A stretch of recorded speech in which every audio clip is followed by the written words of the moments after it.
because I kind of got a glimpse of her presentation, and it looks like she's going to do a fine job of that.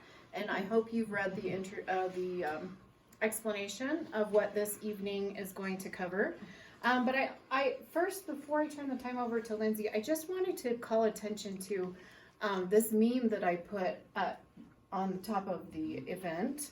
And when I was looking for something to do to add to the event, this just really struck me, because the man who designed this and has designed several things like this that have the same idea realized that in a lot of states where medical cannabis or just cannabis in general is legal,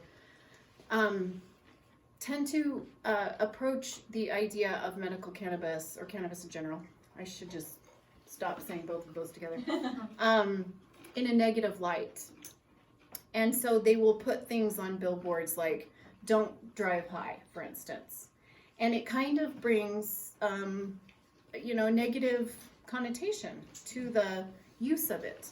And so he wanted to make a campaign that actually makes it a positive thing. And so that's why I chose this one. And I just wanted to... that font's really small, I think. I'm so sorry. Yes. Just read it. Yes. It says, cannabis makes life livable for your fellow humans. And so with that idea in mind, I just wanted to tell about this guy who did this, because I did not, attribute this picture to him on my event, and I should have, and I was feeling bad about that this morning, so I read up about him. His name is Box Brown, and he's an Eisner and Ignatz winning cartoonist, illustrator, comic publisher, and Pennsylvania medical cannabis patient from Philadelphia. He wrote his book, Cannabis, The Illegalization of Weed in America, explores the reasons why cannabis became illegal in the first place, and is often considered a must-read for anyone interested in understanding cannabis history. So, just so that you guys know about him, and we give him kudos for helping us with our bit. So, thank you for that. Thank you, Lindsay. Yeah, and I think that I'm actually going to show a YouTube video that I found. 4-minute video just giving a brief overview of the history of cannabis in the United States, because I think it's really important to understand why we're here, why this is even a conversation, why we even have to have these presentations and whatnot. Just to sum it up shortly, humans have been consuming cannabis for thousands of years. We have evolved with this plant, and it's not until the less than a century that we've really demonized it. And there are some interesting reasons why that happened. But my name is Lindsay Spear. I was telling Martin that I grew up in Evanston. Well, I was born in Vernal, so I guess I'm a Utah native. Both my parents were born and raised in Vernal. My dad worked in the oil field. In the early 80s, Evanston started booming. I was 1 in 1982 when they moved to Evanston. I spent the rest of my childhood there, graduated from high school there. 99, moved to Provo to go to BYU. And then in the early 2000s, Vernal started booming again. So my family was transferred back to Vernal. My younger brothers all graduated from high school there. I married a Provo boy. I've been here ever since, and it's a good life. So you're a Red Devil when your siblings are not? Exactly. Okay. Yeah, an Evanston Red Devil, not a Springfield Red Devil. Yeah, so they're what are they? Utes. They're Uinta High School Utes, yeah. And then after I graduated from BYU with an undergrad in chemistry, and then went to the University of Utah, so I'm a Ute kind of, I guess, and did my doctor of pharmacy there. Graduated in 2008, and we'll kind of get more into that. But we'll talk about my story actually. Oh, that's not the right button. That's the right button. So just a brief overview of what we'll go over today. First is my story. How did I become a medical cannabis pharmacist? The history of the plant I think is really important. Plant medicine versus politics versus counterculture. And we'll talk about the medicinal compounds, the cannabinoids, the terpenes, and the endocannabinoid receptor system, which is really cool. Different delivery methods. How is cannabis consumed when used medicinally or recreationally, because they kind of overlap quite a bit. Qualifying conditions. So this is where we get into some of the Utah-specific aspects of a program. What conditions are treatable with cannabis? We will touch on the potential downsides of cannabis therapy. There are some side effects to be aware of. One of my huge soapbox as a healthcare professional is cannabis versus opioids. Just an overall addiction potential and safety. And then we'll go back to Utah, how to access cannabis legally in our wonderful state. Okay, so my story, I was born in 1981, the height of the war on drugs in the 80s and 90s, right? So this is what I remember. And I was a straight arrow kid. Let me just, I was the top of the dare graduate. I was, I took this stuff really seriously. This is what I remember from my childhood. Does that look familiar? I have core memories of this, right? This is your brain on drugs. Cracked egg on a frying pan. I probably made this poster. I found it on Google, but I probably made it. You have the cannabis leaf with the pills with the syringes, right? It's all lumped together. This one's kind of interesting. Cocaine, heroin, meth, marijuana, and crack. Wouldn't a bullet be cheaper? Okay, this is real propaganda from my childhood. One thing that really sticks out to me is that marijuana is just lumped in, grouped together with cocaine and heroin and meth and crack, which is cocaine. But yeah, and they're all just these deadly, life-destroying substances. Like I said, I graduated from pharmacy school in 2008. In 2009, my husband and I spent a few weeks in Europe traveling, and we spent a few days in Amsterdam. And Amsterdam, traveling changes your life, right? Changes your perspective. I was reading a guidebook written by Rick Steves. Do you guys know who Rick Steves is? Yeah, he's the coolest dude ever. You look like him. You're a doppelganger. Yeah, so we used all his guidebooks, his audio stuff, traveling through Europe. Turns out he's a huge proponent of the legalization of cannabis. And there was one chapter on, the drug laws in the city of Amsterdam, and there was one sentence that totally flipped the switch for me. And like I said, I was already through pharmacy school. Something so simple but so groundbreaking in my mind. Although cannabis is legal, hard drugs are strictly forbidden. Okay? Something that simple.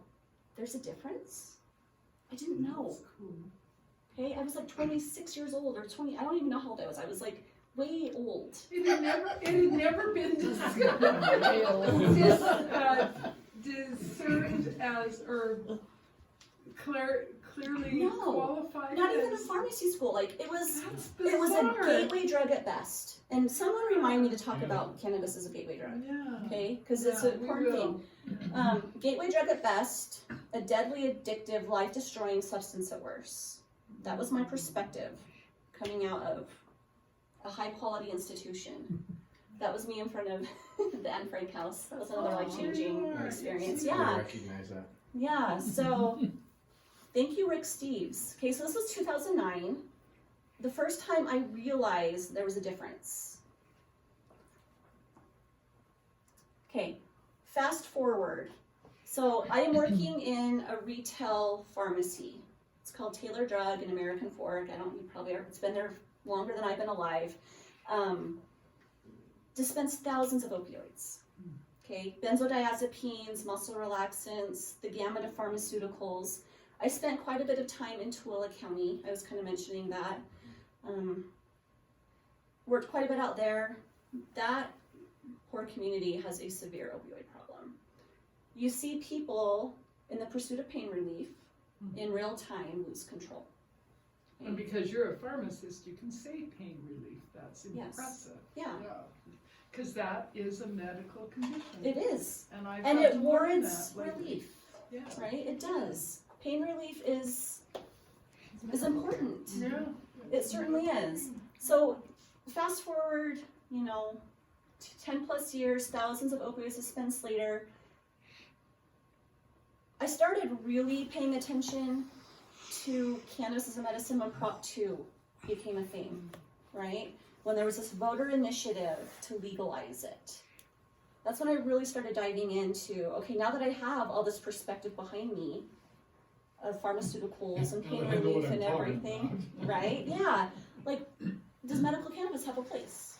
I know it's not heroin and crack, like I thank you, Rick Steves, for teaching me that, but does it have a place? Now that I'm 2 years plus into the medical cannabis industry, this is my overall belief now about medical cannabis. If the cannabis plant had been discovered yesterday, and we were collectively looking at it with fresh eyes, and not through decades of counterculture and politics and racism, we would consider it a wonder drug. Huh. We would consider it a miracle to have something so safe and so effective. Yes.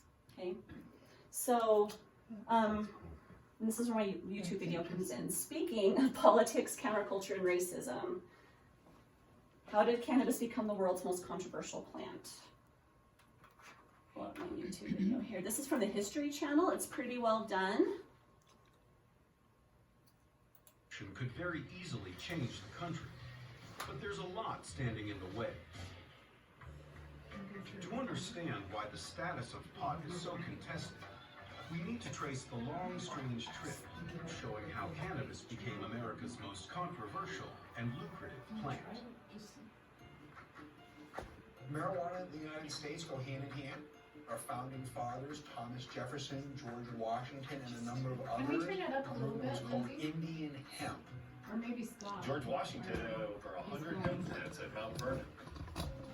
The hemp grown by our first American presidents was an industrial cash crop, Oh, that makes more perfect for sense. making strong fiber that could be used for rope, sails, clothing, even paper, but not for smoking.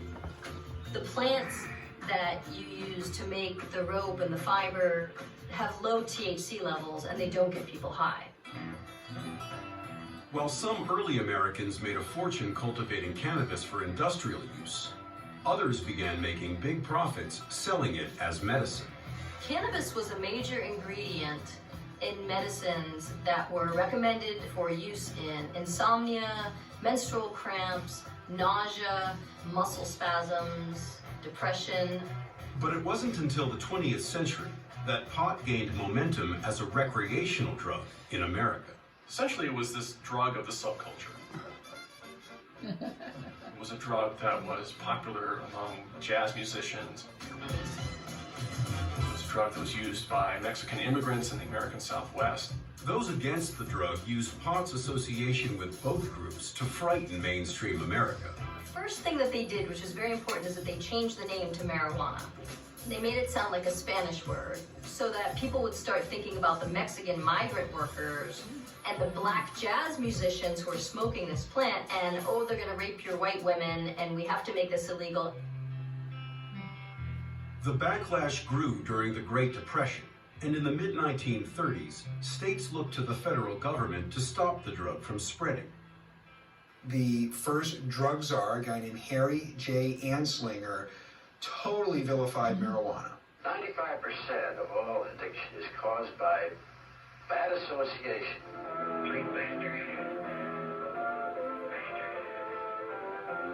Concern about its use even led the government to fund the 1936 anti-marijuana film, Reefer Madness. It was designed to terrify you into never imagining trying marijuana, because if you did, one time could turn you into a drug-addicted zombie. The campaign against the so-called evil weed culminated in Congress passing the Marijuana Tax Act in 1937, which essentially prohibited the sale and use of cannabis throughout America. The efforts helped keep pot's popularity underground, where marijuana remained popular among artists, musicians, and poets. Marijuana came out of the beat generation in jazz in the 1950s. And then they sort of brought it into the counterculture and the emerging hippie scene. The avant-garde who had been smoking marijuana as part of their lifestyle. They were the leaders of the anti-war movement. As the Vietnam War divided America, smoking marijuana was now seen as a political act. Marijuana should be made legal now! Many in the conservative chain of command believed that to quash the anti-war protesters, you had to go after their drug of choice. That's pretty much into the video. If it doesn't, they move into Richard Nixon Controlled Substance Act of 1970, which made cannabis a Schedule I controlled substance, essentially completely illegalizing it.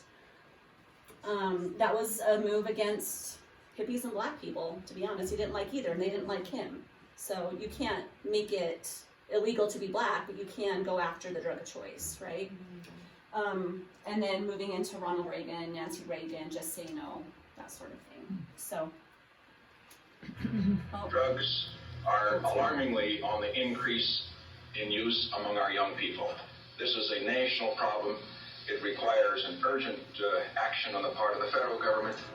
In 1970, President Richard Nixon got Congress to pass a new drug law that identified pot as a menace to public health.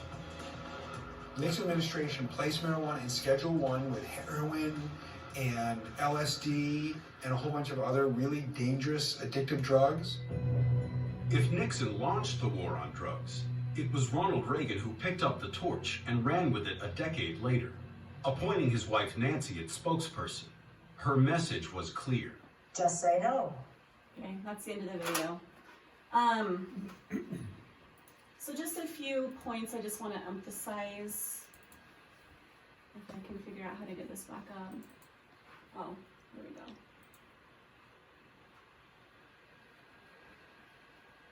Yeah, so cannabis was used industrially.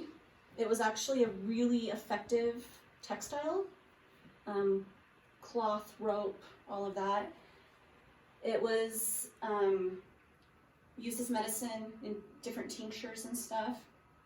When the Mexican Revolution happened in 1912 and a lot of immigrants started coming over the southern border, they brought with them their marijuana, which is just the Spanish word for cannabis. But they smoked it. That wasn't something the Americans really did so much. And then with the Great Depression and people having negative feelings towards the Mexican immigrants because they were taking jobs away, you know, like lower cost labor, that sort of thing, it just kind of skyrocketed this stigma and propaganda against it. And that's why the word, or how the word marijuana became part of the vernacular in the United States. I have nothing against the word marijuana, but just because of its racist history, we tend to not use it, right? So that's why cannabis and marijuana are the same thing. But yeah, it just became this substance of the counterculture, substance of, I don't know, just kind of stigmatized, politicized. In 1970, like I mentioned, it became a Schedule I controlled substance. A Schedule I controlled substance is something that the government deems, a substance that the government deems to have a high addiction potential and no medicinal value. So that's where you have your heroin, your crack cocaine, LSD, those sorts of things. We are 50 years later and it is still a Schedule I controlled substance at the federal level. Okay. So has that ever been brought up for review? It has. You know, we are one step forward, 2 steps back with that. So back in 2012, the Department of Justice told the states after, well, let me back up, something interesting. When Richard Nixon, well, I'm going to back up even further. Okay. In the 1930s, you saw Harry Anslinger. He was the first chief of the Department of Narcotics. Super racist man. Sorry, I just lost my train of thought. Where was I going? 1930s. You were still going back. I was still going back. Has it been questioned on a federal level? First you started with how Nixon set it up, but then you said even Schedule in the 30s. drugs. Yeah, so back in the 1930s, with the Marijuana Tax Act, it didn't technically illegalize it, it made it so expensive. Oh, they were legislating that out. They were legislating out of it. If you were a doctor, that's where I was going, okay. If you were a doctor who wanted to prescribe it, if you were a grower who wanted to grow it, it was so expensive that it just became prohibitive, right? So that cut out hemp and everything. Everything, all of it. They were all hemp. lumped together? They were all lumped together. And so, but the American Medical Association fought it. That's what I was going with. That's where my brain was going. They fought it. They said, no, this makes no sense. You're taking out a valid medicine. Well, so what? You know, they did it anyways. Moving forward in 1970, Richard Nixon made it a Schedule I controlled substance, but he said, we're gonna create a group, a commission that's we just wanna take this deep dive and really research and study this plant. And if that commission comes back and says, no, this does have valid medicinal uses, we will deschedule it. That actually happened. And in 1975, that commission came back and said, deschedule it. This makes no sense. Really? Safety and efficacy wise, like, well, what is the deal? Didn't happen. Okay? It never finished out getting applied then. Yeah, and so here we are again, back in 2012, under the Obama administration, the Department of Justice finally is realizing, okay, it gets kind of messy. The history of this plant is crazy. How many people are incarcerated? Yeah. Right? Because of nonviolent possession, right? It affects minority populations. Okay, these people, families torn up over marijuana. So back in 2012, the Department of Justice is finally realizing, okay, like we have bigger fish to fry. This is not killing people, it's really not hurting people. States, we will allow you to implement your own cannabis programs, recreational, medical, whatever you want to do, as long as you stay within certain guidelines. Those guidelines being like state lines are a big deal.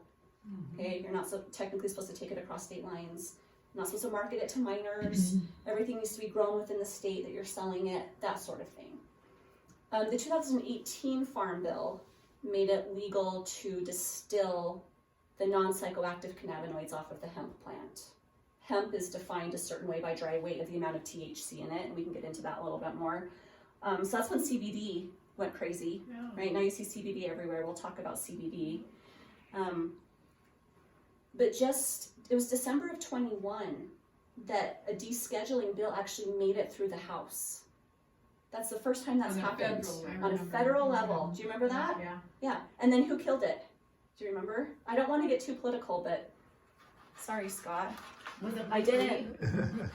No, it was, oh my goodness, I'm not gonna remember his name. He's the Senate? The Senate. McCarthy? The head of the Senate? Yep. Who was it? What's his name? Mitch McConnell. Yes, Mitch McConnell. Thank you. There you Mitch go. McConnell killed it. That's who you were thinking. So sometimes I wonder, like, how many old senators have to die before we actually get this through? There's a new, because we have a new, like, elections have happened, we have a new president, we have new legislatures. It's coming up again. Chuck Schumer is trying to get it, like, on, again. So we'll see where it goes. But again, it feels like one step forward, two steps back, a lot. Because even though, like, technically it's legal in Utah, there's still these wonky hoops we jump through. And I can get into that a little bit too, but yeah. Are you familiar with the history of marijuana in Utah in the 1920s and 30s? No. So the Mormon polygamists went down to Mexico, and they were there for a long time. And then when Pancho Villa came in, like it's 1909 or whatever, a bunch of them moved back to Utah, and they brought marijuana with them and started planting it. And a lot of people, especially farmers in the southern part of the state, were using marijuana like crazy. And then the drug czar comes out, and that's the same time that the church came down really hard on the word of wisdom versus just more of a commandment versus, they've gone through that roller coaster ride, but they had a big swing then to stop the marijuana in Utah. And it all came from the polygamists that moved back from Mexico. That is so interesting. They had they had more marijuana being used per capita in Utah than anywhere else in the nation, because there were just so many of them that had moved back, and they were growing it and then telling their friends to grow it and whatever. That's so interesting. I didn't know that. It's a pretty productive and sturdy plant. It is. Actually. That's why it got the nickname weed. Yeah. Because it is. It really will Missouri grow. And through the Midwest, there's areas it just grows naturally. Like in the ditches. Yeah. Yeah. Do you think it was popular amongst polygamists because they had to deal with so many wives? I might just help everyone chill out a little bit. Probably. Careful now. Yeah. I'm kidding. Yeah, so it's super interesting. I can spend hours on this soapbox about the history. Like, I tell people all the time, like, what angers you most about the history of the cannabis plant, and why is it the mass incarceration, or why is it the fact that it could help so many people and they're scared to use it, and so they're addicted to opioids, or just different things like that. It's just on the forefront of my mind all the time. Ask a question about that then, Yeah. from your point of view, because I guess I hear people say yes because the pharmaceuticals are so powerful in their lobbying efforts. That's why, but couldn't they also just do marijuana? The pharmaceuticals. Yeah, it's an interesting conversation. So is the pharmaceutical industry really opposed to it? Yes. Well, they can't. Yes and no. They can't patent it, so it's exclusive to them. Right. Oh, What I see, happens? It's so widely available. It's like you can't patent a food. Okay. Yeah, And you can't it patent a falls- plant. Start under Okay. that. Unless it's like genetically engineered certain ways, I guess. Right. But yeah, so you can't patent it, so there's no money in it in that sense. And I did recently read a study that said that in states where cannabis is legalized, in whatever way, medical, whatever, like pharmaceutical money profits just kind of plummet. Oh, so Yeah. that's really scary. And I read another article that said that Pfizer is starting like especially like on the West Coast where cannabis flows, Washington, Oregon, California, Pfizer's starting to invest in some cannabis farms In and production. Yeah. They're going into the production. That's the next move they have, right? Yeah. Take it over. But it's so sad to think of all that could be done, say, with hemp, Yes. just as a renewable Mhm. fiber. Yep. And you go, we exploded the petrochemical plastics when we had hemp that was Yes. incredible. Yes. And that goes easily reproducible. Yep. Hemp is one of the most carbon neutral crops on the planet Yes. Earth. Yeah, so going For back fabric, for everything. to that in Pancho Villa. So there was you guys probably know this better than I do. There's a big newspaper mogul, William Randolph Hearst. He had a lot of logging investments. He also had a lot of forests in Mexico. Wow. So when Pancho Villa did his stuff, just to get, he was mad at the Mexicans in general, and so he just spewed the stigma. He and Harry Anslinger were friends, and just spewed it. He had outlets. And he to had do the that outlet. Yeah. Through newspaper Yeah. and media of the day. So he had kind of the double whammy, right? Where he didn't like Mexicans, but he also had all these investments in paper. Because you hear like the Declaration of Independence was written on hemp paper. Like it's kind of part of the first American flag was made out of, Betsy Ross sewed out of hemp fabric. Yeah, it was like the part of- equivalent of cotton, and it doesn't take the water load that cotton does. Yep. Which is like they could grow it in the Southwest much better than cotton. Yep. And there's a whole other discussion about the water usage, and that's fascinating. Yeah, even even setting aside the medicinal properties. Yeah. Just looking at it as a crop. Yeah. A renewable, sustainable crop. Yeah. It's pretty crazy. Yeah. I have a question. Yes. Well, I thought that I heard something about the pharmaceutical companies trying to make a synthetic marijuana. Is that true? That did happen. So there is dronabinol, or Marinol is the brand name.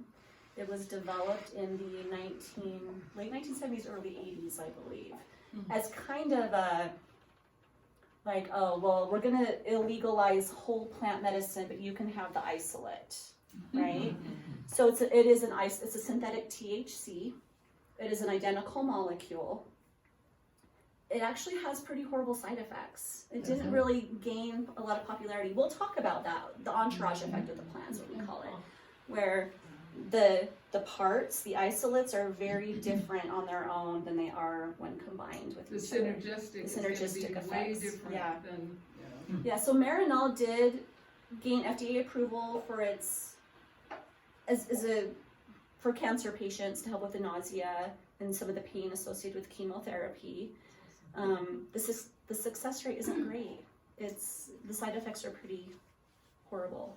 Now Isn't THC, that so boring? I know, It's THC is like kind of a miraculous molecule, but by itself, it's just, and that kind of goes into the discussion of like single molecules versus whole plant. It's a very different experience, right? But you can isolate and patent molecules to a certain extent, especially synthetic ones. That's what pharmaceuticals are, synthetic molecules. You can't do it with a whole plant that just grows naturally. Did that answer your question? Thank you. Yeah. So I dispensed it on occasion, not very often, but I remember having it, seeing it, and thinking, oh, that's interesting. What are the side effects? Gives a little broader knowledge of why whole plant is really, it's had whole millennia to Right. evolve to what it is. Yeah, the side effects come really with the intense psychoactivity. And then THC is a very dose-dependent effect, where at lower doses it can help alleviate nausea, but at higher doses it can actually cause nausea. So a lot of folks were finding that it was making their nausea worse. The therapeutic index, which is the difference between the effective dose and then the intolerable dose, it just really narrows when you look at isolates. So, Interesting. so, prohibition pushed this plant to the underground. We are now, with all of the advances in modern medicine, we are like way decades behind where we could be. Interestingly enough, a lot of the really solid research on cannabis as a medicine is coming out of Israel. There are certain world governments that have preserved and moved ahead a lot. The Netherlands being one with Amsterdam and some of the more lax laws there. Oh, darn it. I'm making you get your exercise. And then like Israel, so a lot of the good research is coming out of Israel. They have a scientist named Raphael Meshulam. He actually was the one to isolate the THC molecule as well as the CBD molecule, like an actual figure out where the carbon atoms are and everything. So he's done great work. I think he might still be alive, actually. The endocannabinoid system wasn't discovered, I'm pretty sure it was discovered here in the States, but it was discovered in the late 80s. So we are 30 years only into the discovery of the endocannabinoid system. So this is a receptor system in the body. It's in every vertebrate. It's very extensive amongst living beings. I think the only organism type that doesn't have an endocannabinoid system are insects. And this was just discovered in the late 80s. But this really, to me, is fascinating and really validates plant medicine. So to put it in perspective with something that might be a little bit more familiar, we have an opioid receptor system. Our body produces endogenous morphine, known as endorphins, that work on our opioid receptor system. And then we have exogenous or synthetic endorphins, known as morphine, like Lortab, your hydrocodone, your oxycodone, that subset of pharmaceuticals. Okay, they're working on a receptor system in the body. The endocannabinoid system, we make endocannabinoids. These are molecules our body naturally produces that interact with these receptors in our body.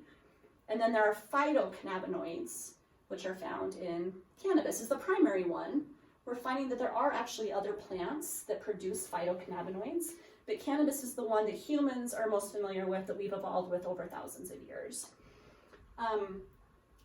These receptors are densely packed throughout the central nervous system, the immune system, every organ system in the body has endocannabinoid receptors in it.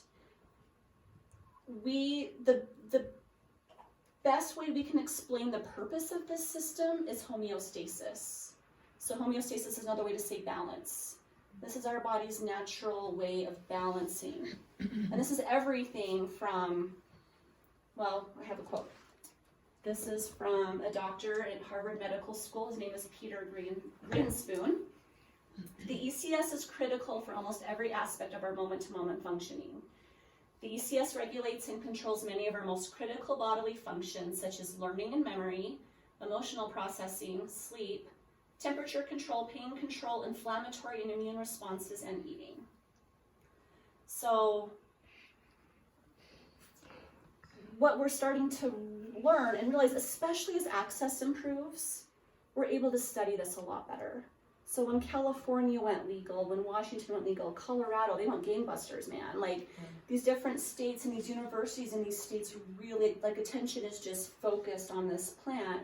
We're learning more and more about how the endocannabinoid system works, but also how phytocannabinoids can help to balance dysfunctions in the endocannabinoid system. There's even research that is showing that maybe some of the disease states that we know that they're there, but we can't explain them. Big ones being fibromyalgia, migraines, and IBS, irritable bowel syndrome, are probably some kind of dysfunction in the endocannabinoid system. So yeah, cannabis is fabulous for sleep, game-changing, in fact, for sleep. Don't know much about temperature control. Pain control is huge. Cannabis is a fabulous anti-inflammatory. It's crazy. Can boost the immune system. You know, you hear the whole thing about the munchies with, you know, I smoked a joint and now I just want to eat.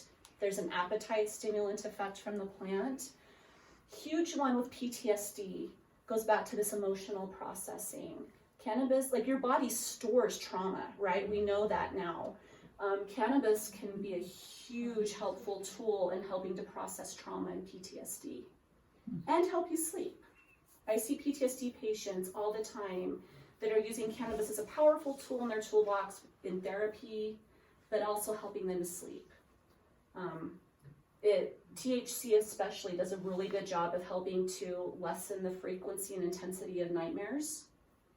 So for those, especially those triggers and stuff, it can be game changing. We'll go here, here, here. So if I'm understanding this correctly, it sounds like this is almost like a daily vitamin that you should just take on a regular basis if you want help in all these areas. Could be. Just take a gummy every day and. For a lot of people, yeah, it works out that way. I mean, there are people that they shouldn't do that. Yeah, we can get into that. Okay, because it sounds just very universally. Yeah, the best way, I think this, I don't even know where I read this, but I heard someone say once, cannabis feels like a hug for the nervous system. And it really does, like, yeah, so it could be, and there are definitely folks out there that are using it as just part of a wellness regimen, that maybe aren't treating a specific condition, they're just using it for overall health and well-being. Yes, did you have a question?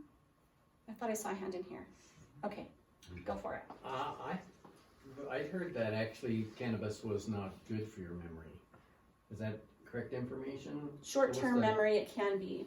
A lot of it is dose dependent, and THC is the culprit there. But yeah. So for short-term memory, that's like forgetting you go into the kitchen to get something you can't remember what it was. Yeah. Or even the last few days. And so are those memories just totally, whatever you lose memory for that it's just gone, or does it come back later? Or? I see it more, like at least clinically, like in just from feedback from my patients and whatnot, it's more just like a fogginess that makes it harder just to remember. Remember the really, really good thoughts that you had while you were on it. Yeah, and I am actually not high, so right now I keep on thinking like, why can I remember? No, I'm not. I'm not medicated at all. I'm just a little bit nervous. You have a 3-year-old, honey. That's true too. You have 4 children. Yeah. 12 and under to a 3-year-old. Yeah. So when it comes to, I think that's a really good point. When it comes to memory, I do see it. I see it, especially in elderly patients. It seems to affect them more. And so positive or negatively? with negatively. Yeah. And so how do we mitigate that? We're very careful about the dose, especially when it comes to THC. And we're also mitigating it by adding in the non-psychoactive cannabinoids. And we'll talk about them. Oh, and you might be getting to this because there is a spectrum of difference between aspects of cannabis and the THC levels, and then figuring out how each individual is going to respond. Yeah. You've got to find those, I mean, it seems valid to find those sweet spots, so to speak, or function spots. That's exactly what we're doing. So every individual responds differently. Yeah. The endocannabinoid system is it's complicated, and every individual kind of has their own unique endocannabinoid system, right? So we're looking at, when I'm helping someone, like a new patient that's coming in, say they're treating chronic pain, their goal is to reduce or get off opioids or whatever, or sleep better, just function better. We dial in a solid starting point based on their symptoms and their condition, but we're often having to make tweaks based on that individual's response. So for some folks, it really is just a nighttime thing. We can't medicate with cannabis during the day, but there's a lot we can do just at night. Okay, so. What is the difference with then many companies or producers were using CBD, but then cannabis, especially medical cannabis, that's a whole different frame of reference then. Yeah. So with the 2018 Farm Bill that did legalize hemp, basically, the federal government defined hemp as cannabis plant that contained 0.3% or less delta-9 THC by weight. Okay. And so we find a lot of people, just with the non-psychoactive cannabinoids, like THC aside, we actually do make a lot of progress. There's a lot we can do there. Especially with pain, it seems like. Yeah, but with the entourage effect, even adding in just a little bit of THC, even not even enough to notice any head change at all, can be really helpful. So when I'm helping someone dial in a starting point with cannabis treatment, there's 3 layers that I'm looking at. The first layer, and we'll get into this too, is the delivery method. How is it getting into our bodies? Are we inhaling it? Are we eating it? Are we putting it under the tongue? Or are we applying it topically? The second is the formulation within the delivery method.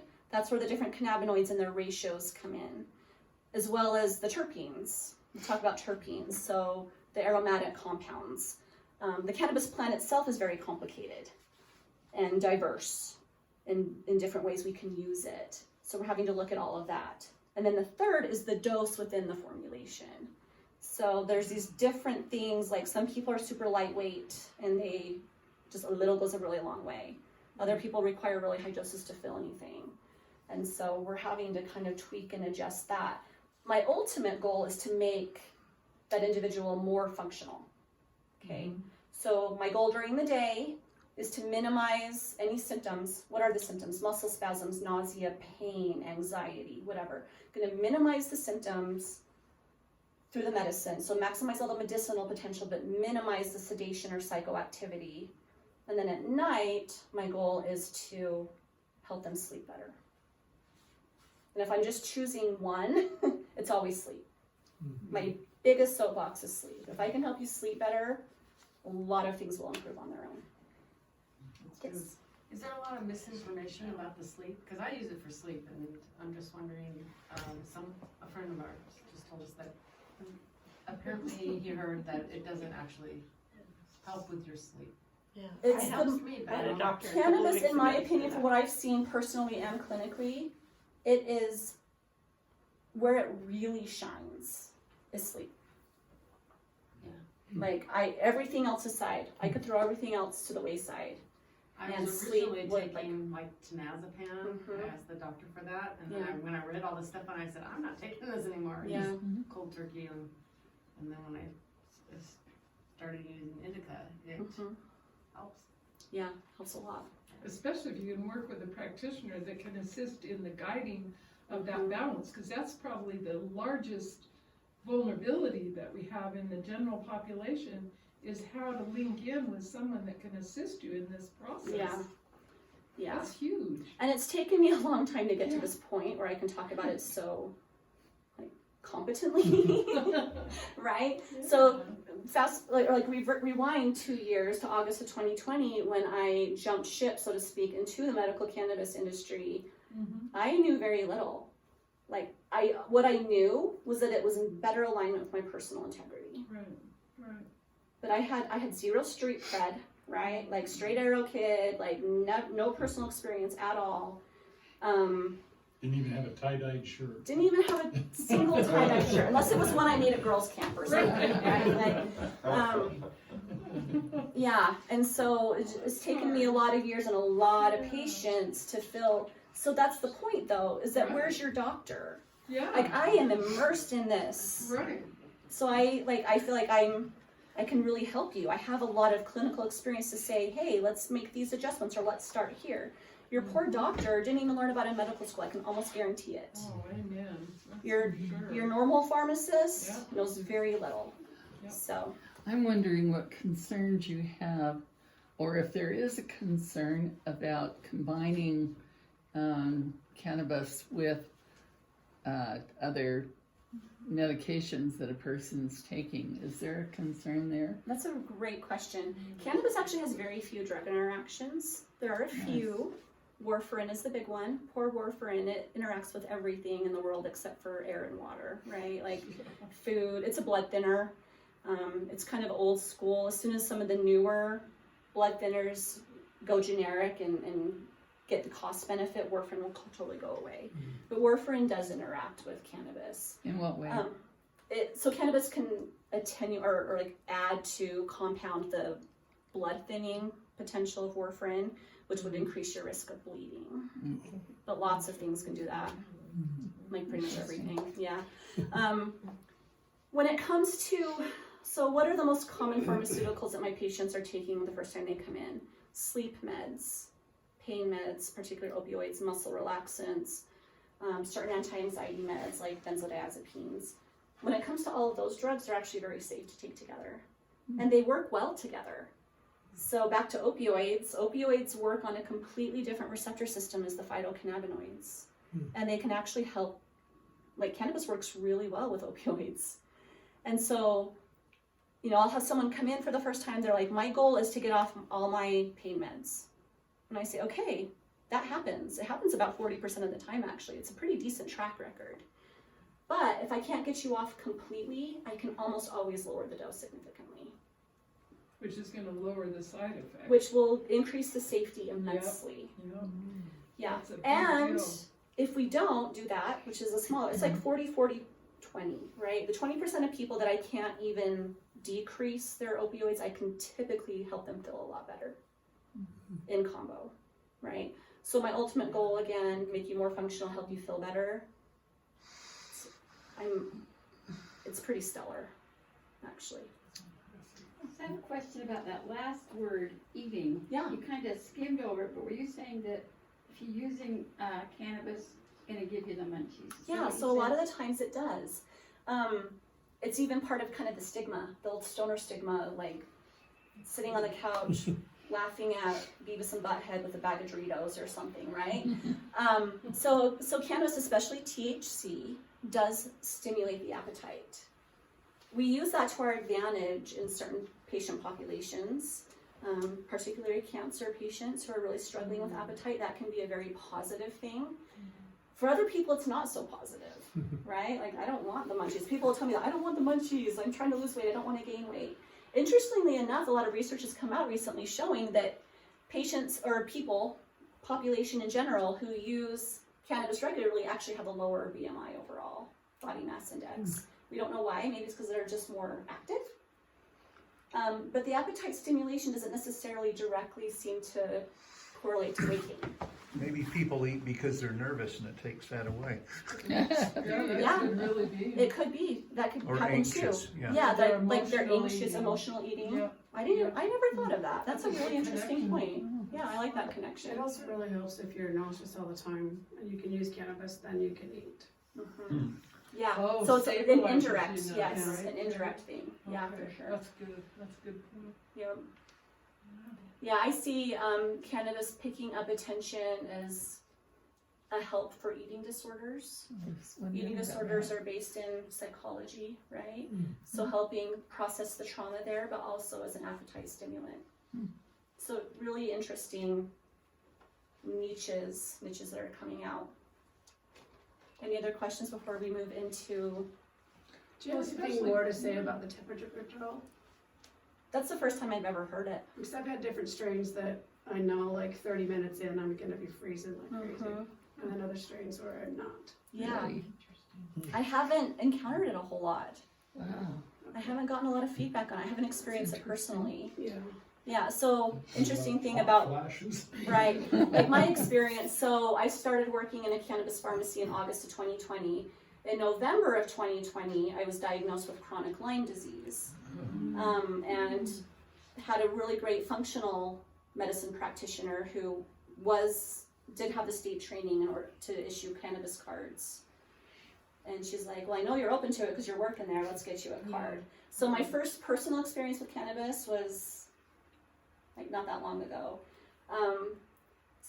And I try not to bring personal experience in too much because everybody's just so different. Like personal experience doesn't mean a whole lot with this medicine, but I've never experienced anything like that and I don't hear a lot of it. So Kim, like that's interesting to me. I'd love to pick your brain more about it.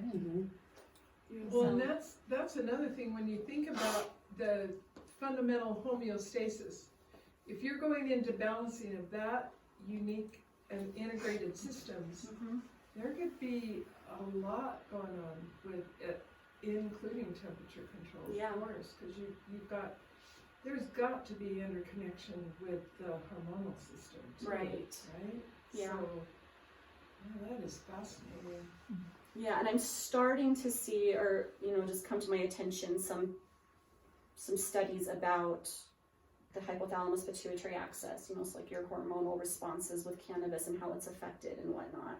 I don't know if we're really aware of how it translates in the real world yet, but it'll be really interesting to pay attention to and see how it plays out. I think the author of that quote must be a brother to Mary Poppins, because his grim spoon, I'm just a spoonful of medicine. That's a good idea. Very well could be. So this is just an image I found of the endocannabinoid system. Oh, look at that. You'll see like the CB1 receptor is primarily in the central nervous system. Your CB2 receptor is found more on the peripheral nervous system as well as the organ systems. I know this is a lot of information. We're not going to dive deep in here, but just know that it's interesting. I'm starting to see a few studies on bone mass, like cannabis helping to increase bone mass. GI tract, it can be game changing. So Crohn's, ulcerative colitis, IBS. Leaky gut, extremely game changing. Your central nervous system, that's where your trauma processing, chronic anxiety, that sort of thing comes in. There are a few phytocannabinoids that are showing huge promise as being, like there's one, we'll talk about CBG, it's actually showing test tube results of being effective against MRSA. So you have metabolism, muscles, How about heart disease or, narrowing arteries? I have that. Yeah, so high doses of THC can increase heart rate and may affect blood pressure. So if I have a patient who has a history of heart disease or has had a heart attack or is at high risk for a heart attack, we need to be very aware of that and watch it closely. Well, I had 3 blocked arteries in my heart, so I had open heart surgery for that. So what about plaque buildup? Is that totally different than? I haven't seen any research either way. Well, I just want to improve my blood flow if I can. Yeah. So I've seen blood pressure, like improving blood pressure, lowering blood pressure. I haven't seen anything about plaque or artery specifically. Doesn't mean it's not out there. It just hasn't been on my radar. Yeah, you should. Works great for anxiety. What about depression? Yes, that's a good one. So depression, cannabis, depending on the strain, depending on the formulation, does have a very centering, uplifting feel. And I see it be extremely helpful for depression. I don't feel like it's as strong of a candidate as far as replacing antidepressants necessarily, except, this is my caveat. If the depression is caused or exacerbated by certain lifestyle things, I'm depressed because I'm in pain. I am depressed because I'm not sleeping well and I can't function during the day. I'm depressed because I have social anxiety and so it's hard for me to get out with my friends. Cannabis can be extremely helpful in alleviating that.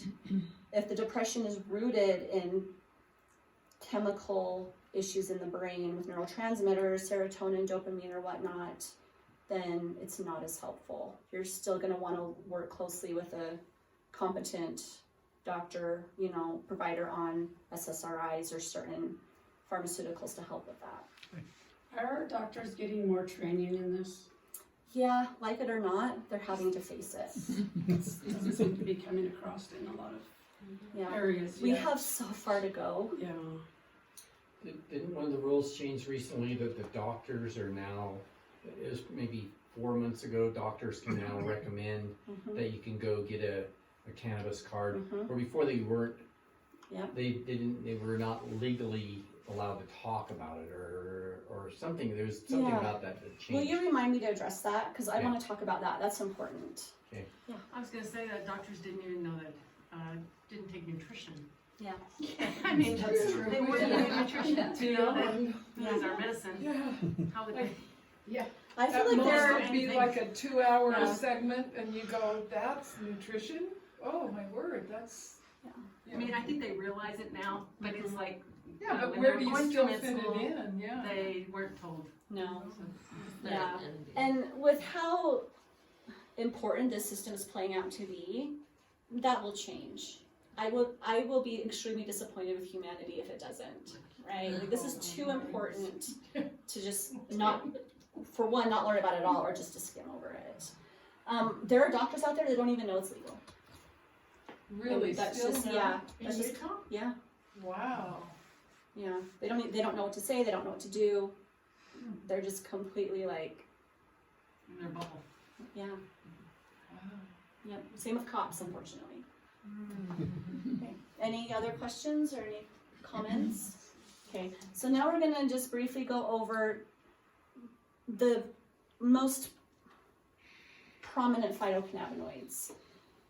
We think that the cannabis plant might produce over 100 molecules that somehow interact with the endocannabinoid system. We're going to talk about 4. These are the 4 that I'm seeing on the Utah market right now, and really any market in any significant amount in different formulations. The first is THC, which wins the award as the most prominent phytocannabinoid. It is the only one the plant produces that is intoxicating. That I'm just referring to the head change, the buzz, the high, whatever you want to call it. Okay, it's the only one that causes that. It is, from what we know, the best appetite stimulant in the plant. Really good at reducing muscle spasms and spasticity. We're seeing that play out in Parkinson's patients and MS patients. Relieving chronic pain, it does a really good job. Nausea and vomiting does a really good job. It is dose dependent though, I will say that. If you push that dose too hard, too fast, too high, you will be sad. And then improving sleep and the sedating effect, game changing for a lot of people.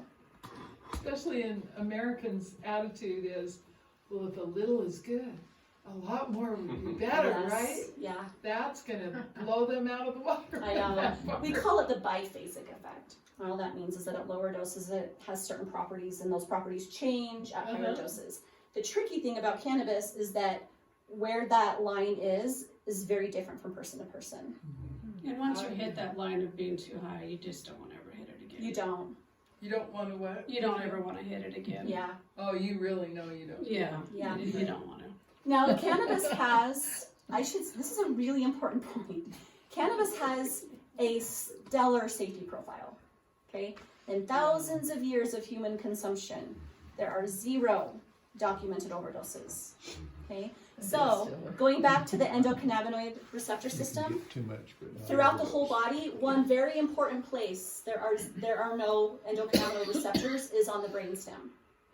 What that means clinically is that it will not suppress your respiration and you will not die.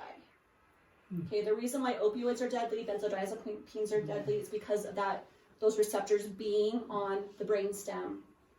And when you overdose or you hit it too hard, too fast, you stop breathing. Okay, so cannabis does not have that effect. Now, I should say that you can be intoxicated on cannabis and get in your car and drive and hit a tree and die. Right? Like indirectly you can die. But as far as how the plant works on the body, it is not deadly in any way. Now, you can have a wild, unpleasant ride. Okay? It can be extremely uncomfortable, but you will come out of it on the other end. Okay, so that's cannabis, but CBD is different, or you're saying they're the same? No. There's a THC. Difference between THC. The difference between THC and all the others. Okay, and that's not CBD, that was the prior slide. Yeah, so when it comes to the negative side effects of cannabis, they're really all related to THC. Okay. And they're almost all related to the psychoactivity. And yeah, I mean, it can push into the paranoid, hallucination, anxiety-ridden, nausea-ridden place. And it can be... Medical cannabis is all the CBD as opposed to THC. So when we talk about medical cannabis, that's a good point. So in a recreational market, where the goal is to get high or experience the buzz or the head change, THC is really the only consideration.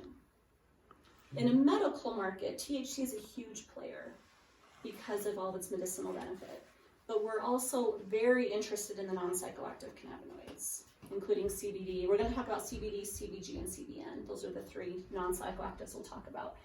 So in Utah gummies, are they THC or are they only CBD? So in the medical market, like if you have a medical card, which allows you to access medical cannabis, we have everything.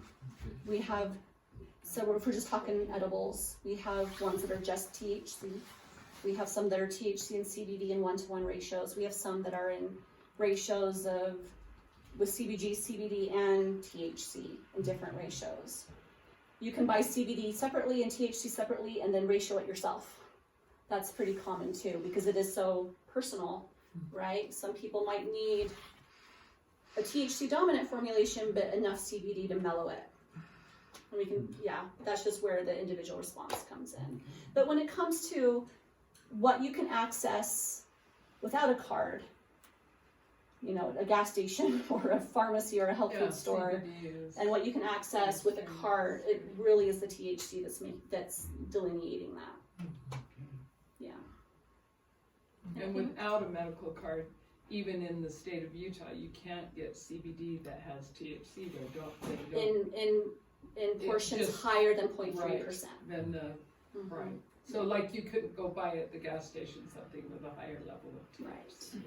You can drive to Wendover. Yeah. Or Colorado and go your heart's content. So is the CBD also good for diabetes, reducing blood sugar levels? Wow. Yes. I have seen diabetic patients, I've seen their A1Cs go down and stabilize quite a lot. Only type 2 or type 1? Both. Both? Yeah. That's interesting. It's so fascinating.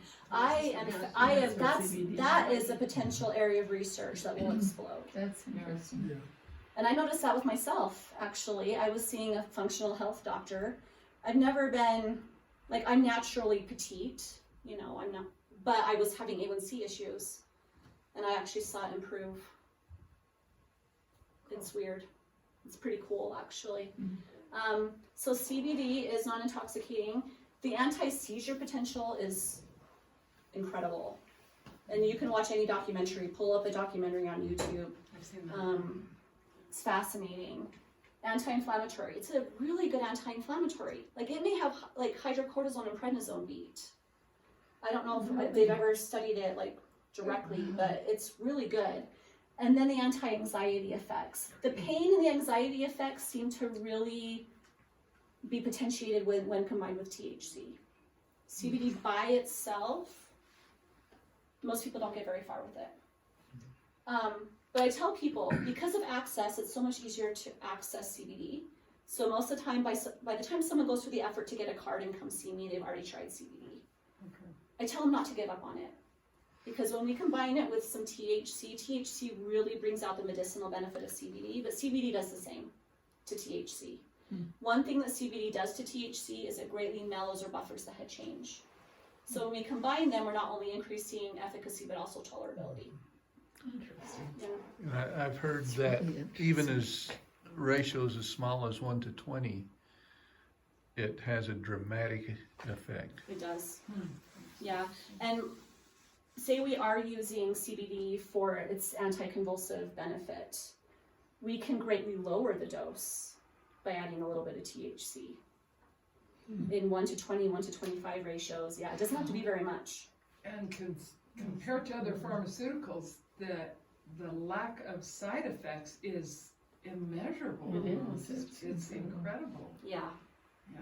Yeah. Pharmaceutical anticonvulsants are, Oh, they are hard on the system. they're really, really hard. Well, what about the vitamin I, anti-inflammatory ibuprofen? Yeah. You know, we call it vitamin I because we Because think we're all before going confident, anywhere. yeah.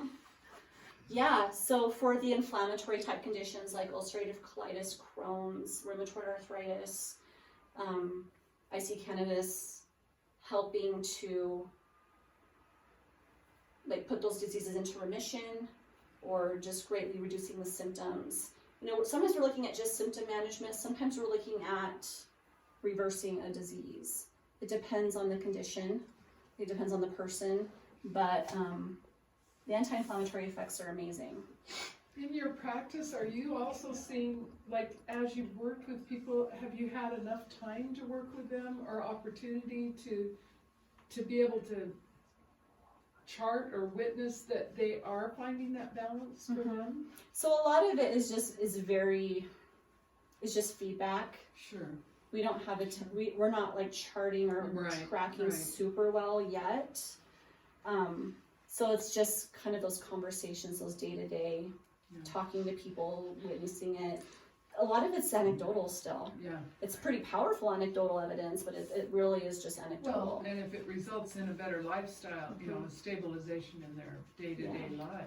Then So is it beneficial to keep that in your system, like CBD, if you're having any of these problems? yeah, some of those Yeah, problems? so it depends on the condition and what it is we're treating. Oftentimes we do have a kind of around-the-clock consistent regimen. And then, but if it is something that's more of a breakthrough thing, like say a migraine that only comes once or twice a month, we don't necessarily need to do that. We can nip it pretty well with just PRN or breakthrough type treatment. And so my understanding then is that you as a pharmacist in this system in Utah, you're basically the expert.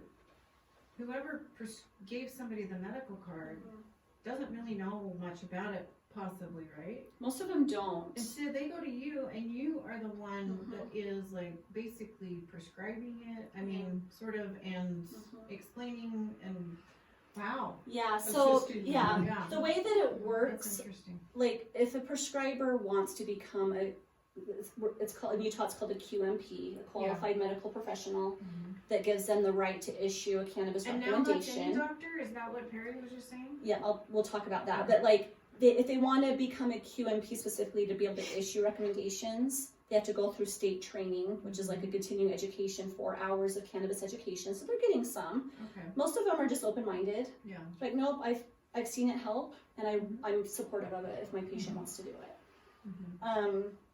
There are some cannabis specialty clinics popping up. Some of them feel just more like a card mill. Like they'll give cards to whoever wants it. You pay them $200 and you get it. Yeah. Others feel more professional.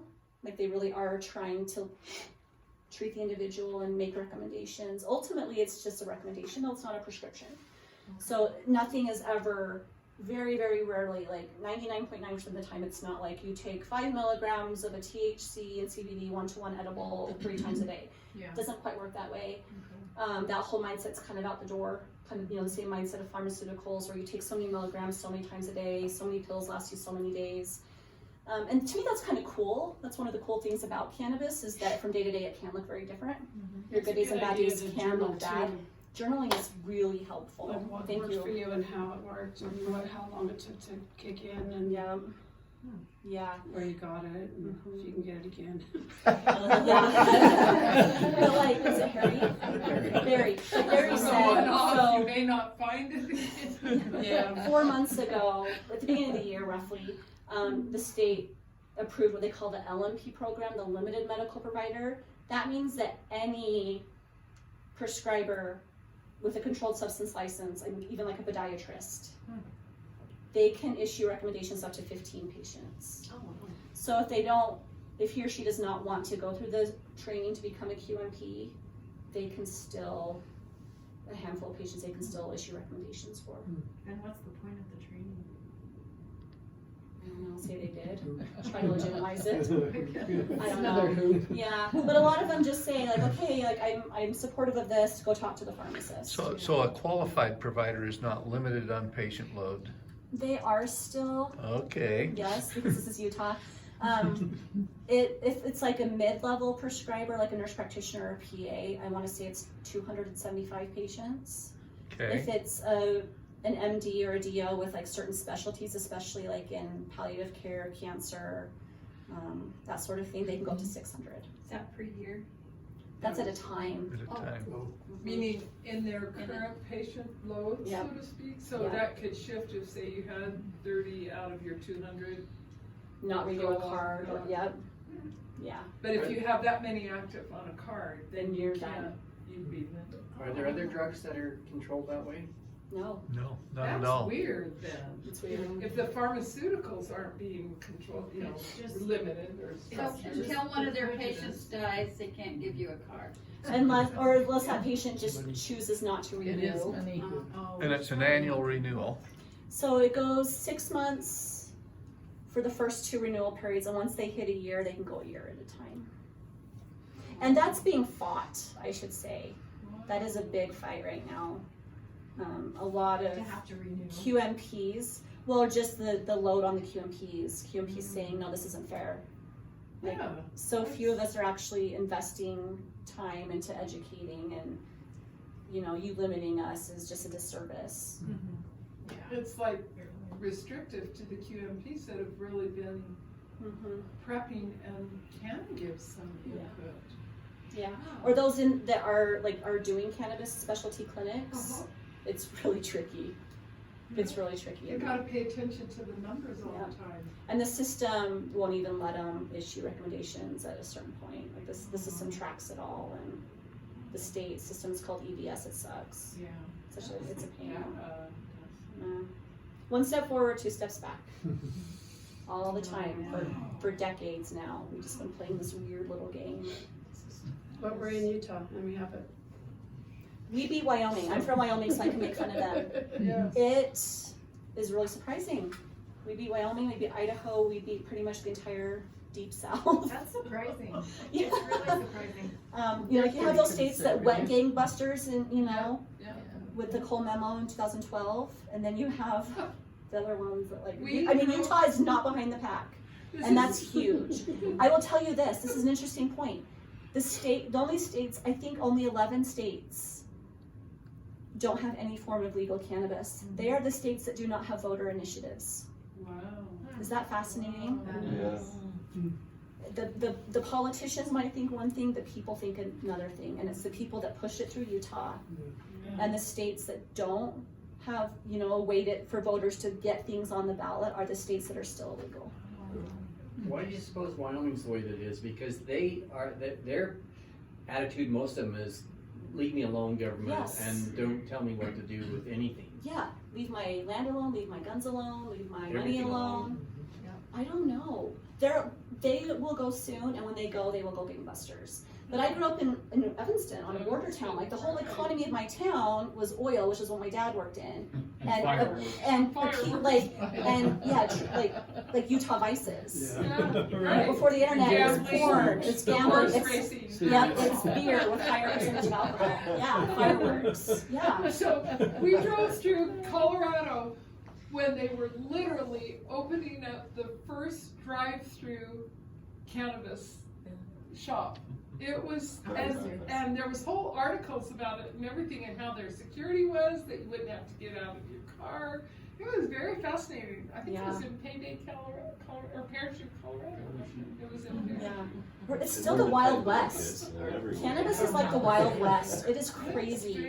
And from just each state is so different. So by federal law, everything that we sell in a cannabis pharmacy is grown in Utah. State lines are a big deal.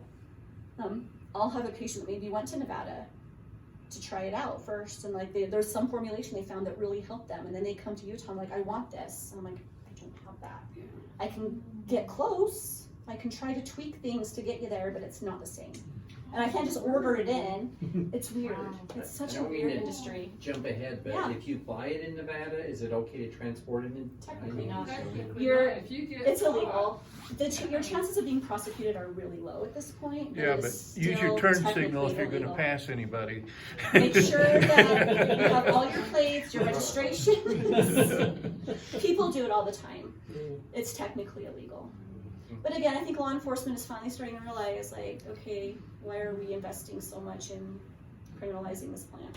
Well, you said we have 8 growers in Utah and Oregon has 15,000. Yeah. Yeah. So that says a lot Yeah. about what we have available to us. It's true. And the state initially issued 8 grow licenses with the anticipation of there being 10,000 cardholders. We have almost 60,000 cardholders and we're still at 8 growers. Wow. So when Which is people complain bizarre. about our prices, complain about what we have, the next step needs to happen is Utah needs to issue more grow licenses. How many does BYU own? Probably half. Just kidding. Because back in the day, Utah County, BYU Liquor owned, license. like 8 of the 10 Liquor license. licenses Yeah. in Utah County. Well, like So Brigham the Young other owning restaurants- all of the distilleries. This was in back the day. 80s and 90s. This was Yeah. the 80s and 90s they did that, so no that one else could get out. so no one else, the restaurants couldn't get the Oh, licenses. you're kidding me. No, And absolutely. they, up in special food outtake, Yeah. BYU outtake, because of the law, they had to post it in a public area. And so there's this little hall, if you went to takeout on like the 3rd floor of the Wilkinson Center, if you walked down the hall, which was where the employee place, they had the liquor licenses were listed. That's really interesting. That's an interesting point. So I don't think that any religious entity owns any of the grows. One thing Utah did right in that is they required them to grow. Like if we're Yeah, gonna they give this couldn't license, you just actually let it have to sit. grow. You can't just sit They on had it to to try to. produce. Oh, that's Yeah. good. Yeah. They have to Good do more. point, Yeah. good point. I never thought of it that way. That's a really interesting point. Wow. Okay. CBG is gaining attention. It is super cool. It's a minor cannabinoid, meaning that the plant doesn't naturally produce it in as high of quantities as CBD and THC. But it is, as access improves and we're studying this plant more, it is really picking up steam. This antibacterial, antifungal, like there's test tube evidence that's effective against MRSA. That's huge. We've known that CBD is a good anti-inflammatory. CBG might have it beat. The blood pressure reduction is crazy on this dude. Like it seems to lower blood pressure. And then when you talk about antidepressant, CBG seems to be the best mood stabilizer of the ones that we're aware So of. is it a physically different plant? It's a different molecule the plant produces. Oh, and then that's extracted Okay, or but separated out then. so if they don't separate it, So it is it- depends. would it still all be in the plant? Yeah, so the only way, Kim can back me up here, different delivery methods, the only way we call it the full spectrum effect of the plant, okay, where we're getting everything the plant produces. What's the only way to do that? Smoke it. Raw flower. Yeah. Yeah, so Burn it off. old burn school, off the egg. old school, yeah. So You can raw, only inhale it then? You can well, To get the full no, effect. to get the full spectrum effect, inhalation is really the only way to do that. Oh my gosh. Okay. So is that the reason that we have to vape it versus burn it here in Utah? Yeah. Is that gonna change? Well, so the vapor versus the smoke also comes down to just the medicinal side of it. Like it's cleaner Yeah. because there's no carcinogens. You're not inhaling any burnt plant matter. I like that. I wish that we weren't micromanaging it that way. Yeah. I think that vapor makes sense from a medicinal standpoint, and I think most folks are open to it. But I don't necessarily think we should micromanage it to that extent. I see why they do it, but vapor is technically a fuller spectrum than smoke because some of those terpenes do have lower boiling points. Mm-hmm. So when you start digging into the terpene profiles of the strains, vapor is really the only way to 100% maintain that. Yeah. So combustion, like a lot of things, you'll lose medicinally at the temperature of combustion versus lower temperatures of vapor. And could you do it in an inhaler form? Yeah, we'll get into that. Really? Yeah. I think that's so fascinating. Well, we don't have Why inhalers couldn't yet in you- Utah though. I really wish that we did. Oh, I yeah. wish we had like, You can it's buy just a an vaping inhaler. device that looked like an inhaler. I wish Yeah. we had it because it would legitimize it and destigmatize it a little Yeah. bit. But inhalation in general, there's different ways we can do it. We can do it with extraction. That's like your vape carts, your cartridges, or we can do it with raw plant. Well, you still have to use some temperature in vaping. Uh-huh. You don't have a cold inhaler though. Right. Okay. Yeah. An Yeah, inhaler. so when it comes to like edibles, okay, edibles are just extract. So what the growers are doing is they're extracting off the THC or the CBD or the CBG, and then they're formulating in different ratios or milligrams or whatever. Okay, so then they can combine them in 1-to-1s or 1-to-2s or different, you know, same with tinctures, which are like the sublingual oils. But yeah, we'll talk about, you know, extract versus full spectrum, and raw plant is really the only way to get all the hundreds of different compounds a plant produces. When you say raw plant, are you saying flower? Or Flower. are you saying I'm saying leaves flower. and stems? Because that's all good stuff too. Yeah. So flour, or I mean, you can get into like the nuts and bolts of like live rosin or solventless extraction, like with concentrates and stuff. You can still maintain a full spectrum effect, but that just comes into like extraction method and. As soon as you go to the whole plant, you've kind of lost the understanding of the ratios, though, is that right? You can't control it quite the same. Yeah. So like an inhalation in general is more of a qualitative versus quantitative delivery method, because I don't know exactly how many milligrams you're getting per dose or exactly what the ratios are. I mean, there's rigorous third-party testing required in a highly regulated market like Utah Medical. So we know percentages, like this particular flower, this strain has, you know, 20% THC and 3% CBD or whatever. Different strains, you know, growers there's high CBD strains, there's high CBG strains, there's type 2, which is like more balanced. I mean, it gets, and I'm not a grower, like it's even like beyond my scope of practice, but it's fascinating. There's got to come a point too. What is the growing conditions is going to affect those levels too. They've got to be able to measure it per crop. Yeah, and that's a big issue for hemp farmers. For sure. That they get their hot flower, meaning it plants even under the most controlled growing environments do what they want. And you could think you have a beautiful legal farm bill legal crop that ends up being 0.4% THC, and all of a sudden, like, you can't. What do you do with it? It's so weird. Such a weird industry. Yeah, so if I got that right, that the vaping is okay and the smoking is against the word of wisdom? Maybe we can find I just want to make sure it's clear. Nothing with the word of wisdom Let's is be clear. clear about that. Right? Nothing with the word of wisdom is clear. When it comes to state law, which might as well be the word of wisdom, you can vaporize raw flour with a dryer vaporizer. It's a device that basically heats or boils off all the different medicinal compounds versus flame, like a joint. Like joints, bongs, pipes are all technically illegal in Utah. Any type of combustion is technically illegal. So how that translates to the word of wisdom is bishop roulette. Do I care? So CBN, this one is also gaining attention. It's naturally the most sedating. So I'm seeing this in night formulations. Still really good for pain and anxiety, but mixed with THC, it is like the best night sleep of your life. One cool thing about cannabis versus your pharmaceutical sleep meds like your Ambien or your Lunesta or your temazepam and whatnot, this it like actually seems to work really well with your body's natural circadian rhythm. It doesn't feel like a synthetic sleep. Like with Ambien, you wake up and you're like, I know I slept, but I don't feel well rested. It's like they can say, I've had many people say they close their eyes and technically they slept, but they didn't go into the sleep like the cycle. restorative sleep cycles, They're yeah. not going through those. And it's better than not sleeping. Yeah. Like, yeah. I mean, if we're talking You're pros right. and cons, like Ambien's better than chronic insomnia where you're not sleeping at all.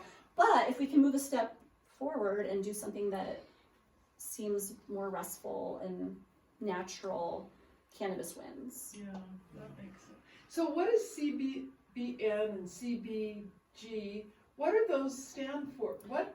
is Their that? abbreviation, so CBN is cannabinol, CBG is cannabigerol, CBD is cannabidiol, Okay. THC is tetrahydrocannabinol. It's just the long molecule So name, just molecular name.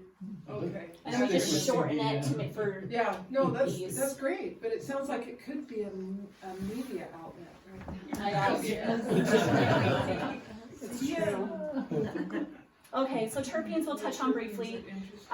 Terpenes are the aromatic compounds that the raw plant produces. Every strain has its own special fingerprint you can call different terpenes. Terpenes are found in most plants, okay? Also known as essential oils. That's kind of a trigger phrase in this state as well.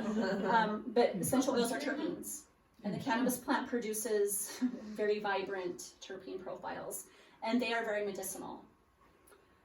They're very important in the overall effects of the strain. So in cannabis, they work with the cannabinoids, those ones we just talked about, to really drive the effect and feel of the strain. So it's the terpenes that make a sativa, sativa, an indica, a hybrid. This is just telling me the general effect. So sativas are more of the heady, uplifting, energizing, creative side of cannabis. They're also more likely to push into the anxious and paranoid side. So if, like, it's a common story, someone comes in and says, oh, I dabbled in high school recreationally, a friend gave me a joint, it made me super anxious. Well, that person has no idea what they got, but it might have been a pretty strong sativa, right? Okay. Indicas are calming, relaxing, sedating strains. Indicas are what give cannabis that couch lock stigma, just like in the couch, yeah. Like I just the munchies, the Beavis and Butthead, you know, laughing at stupid things. And then hybrids are in the middle. Hybrids are very popular. They're enough in the body. So indicas are more that body high. Sativas are more the head high. I will point out this really only applies to inhalation. We don't maintain sativa hybrid indica fields outside of the lungs. Terpenes don't Really? survive the GI tract very well.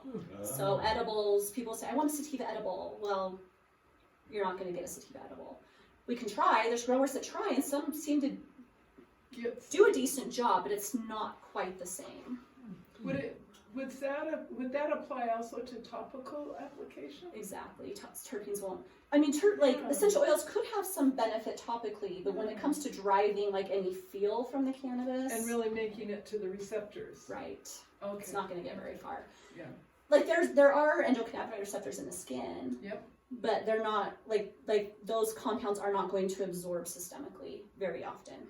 And not make it through the, okay. Yeah. So I think of it as a car. The cannabinoid, like the THC, especially the CBD, those are my engine, but it's the terpenes that are the steering wheel that are really driving that full spectrum effect of the plant. But only through inhalation, really. Mm-hmm. Sublingually, we can get close, so under the tongue absorption. Growers are trying really hard with edibles. Okay. And some of them seem to do a pretty good job. I don't know if it's a placebo effect or not, but some of them seem to do a decent job. But you have to really pack them. Like they do just have really strong But you can terpene. get close with under the tongue, like sublingually, that's getting in the blood system, not going through the digestive. Yeah, but because tinctures or like sublingual preparations are extract, it's still a processor distilling off THC or CBD, formulating it in some kind of ratio, and then adding back in terpenes. It's hard to get that whole plant extract. But they're trying, like with technology and stuff, like we're getting closer to having full spectrum delivery methods outside of inhalation. That's where I think the inhaler would be so good. I know. So I stole this from Google. THC Design will give credit to them. This is just the most common terpenes in cannabis. Myrcene is more common in your indicas. It's more of a sedative. Limonene is more common in your sativas. It's more of your uplifting terpenes. Caryophyllene in and of itself is a really good anti-inflammatory. So with folks that are looking for pain relief, I'm looking at beta caryophyllene in those strains. Utah, surprisingly enough, does not require terpene testing. If I get any terpene profiles off of strains, because the grower is just doing it on their own and giving it to me, but that's a conversation for another day. And then linalool, that's your lavender, kind of, a little bit more calming, anti-anxiety, and so forth. So alpha-pinene is showing some interesting evidence of being a bronchodilator. So when we talk about folks with lung conditions, because it's common to find, like people say, like, I smoke my joint, but it makes my asthma better. It doesn't make it worse. Because cannabis is cool. How do you know in the spelling of the linalool, it almost sounded like the two O's are two different sounds. Yeah, just from watching videos. I could be pronouncing it wrong. Oh, it sounded really effective. Yeah. You know, efficient. You did it. You did It's the it well. Hawaiian pronunciation. Yeah. Yeah, there you go, that double O. Linalool. Okay, so we've already touched on this, but we'll dive in a little bit deeper. How is cannabis consumed? Okay, so inhalation, meaning it's absorbing into the body through the lungs. This is a very efficient method. It's also the fastest acting. Okay, if I have some kind of breakthrough symptom, that the faster I nip it, the better you will feel, such as migraines, PTSD triggers, that sort of thing. Inhalation medicinally has a lot of advantages. Do you have any suggestions on the, like, when I'm nauseous, I mean, obviously going to my vape for that is the best, but it burns so bad. Yeah. I mean, is there any, like, tips to Yeah, you get can, over that? Are you like, with a vape cart or a dryer vaporizer? Like Claudius 9 with going through the water even still Oh, burns. interesting.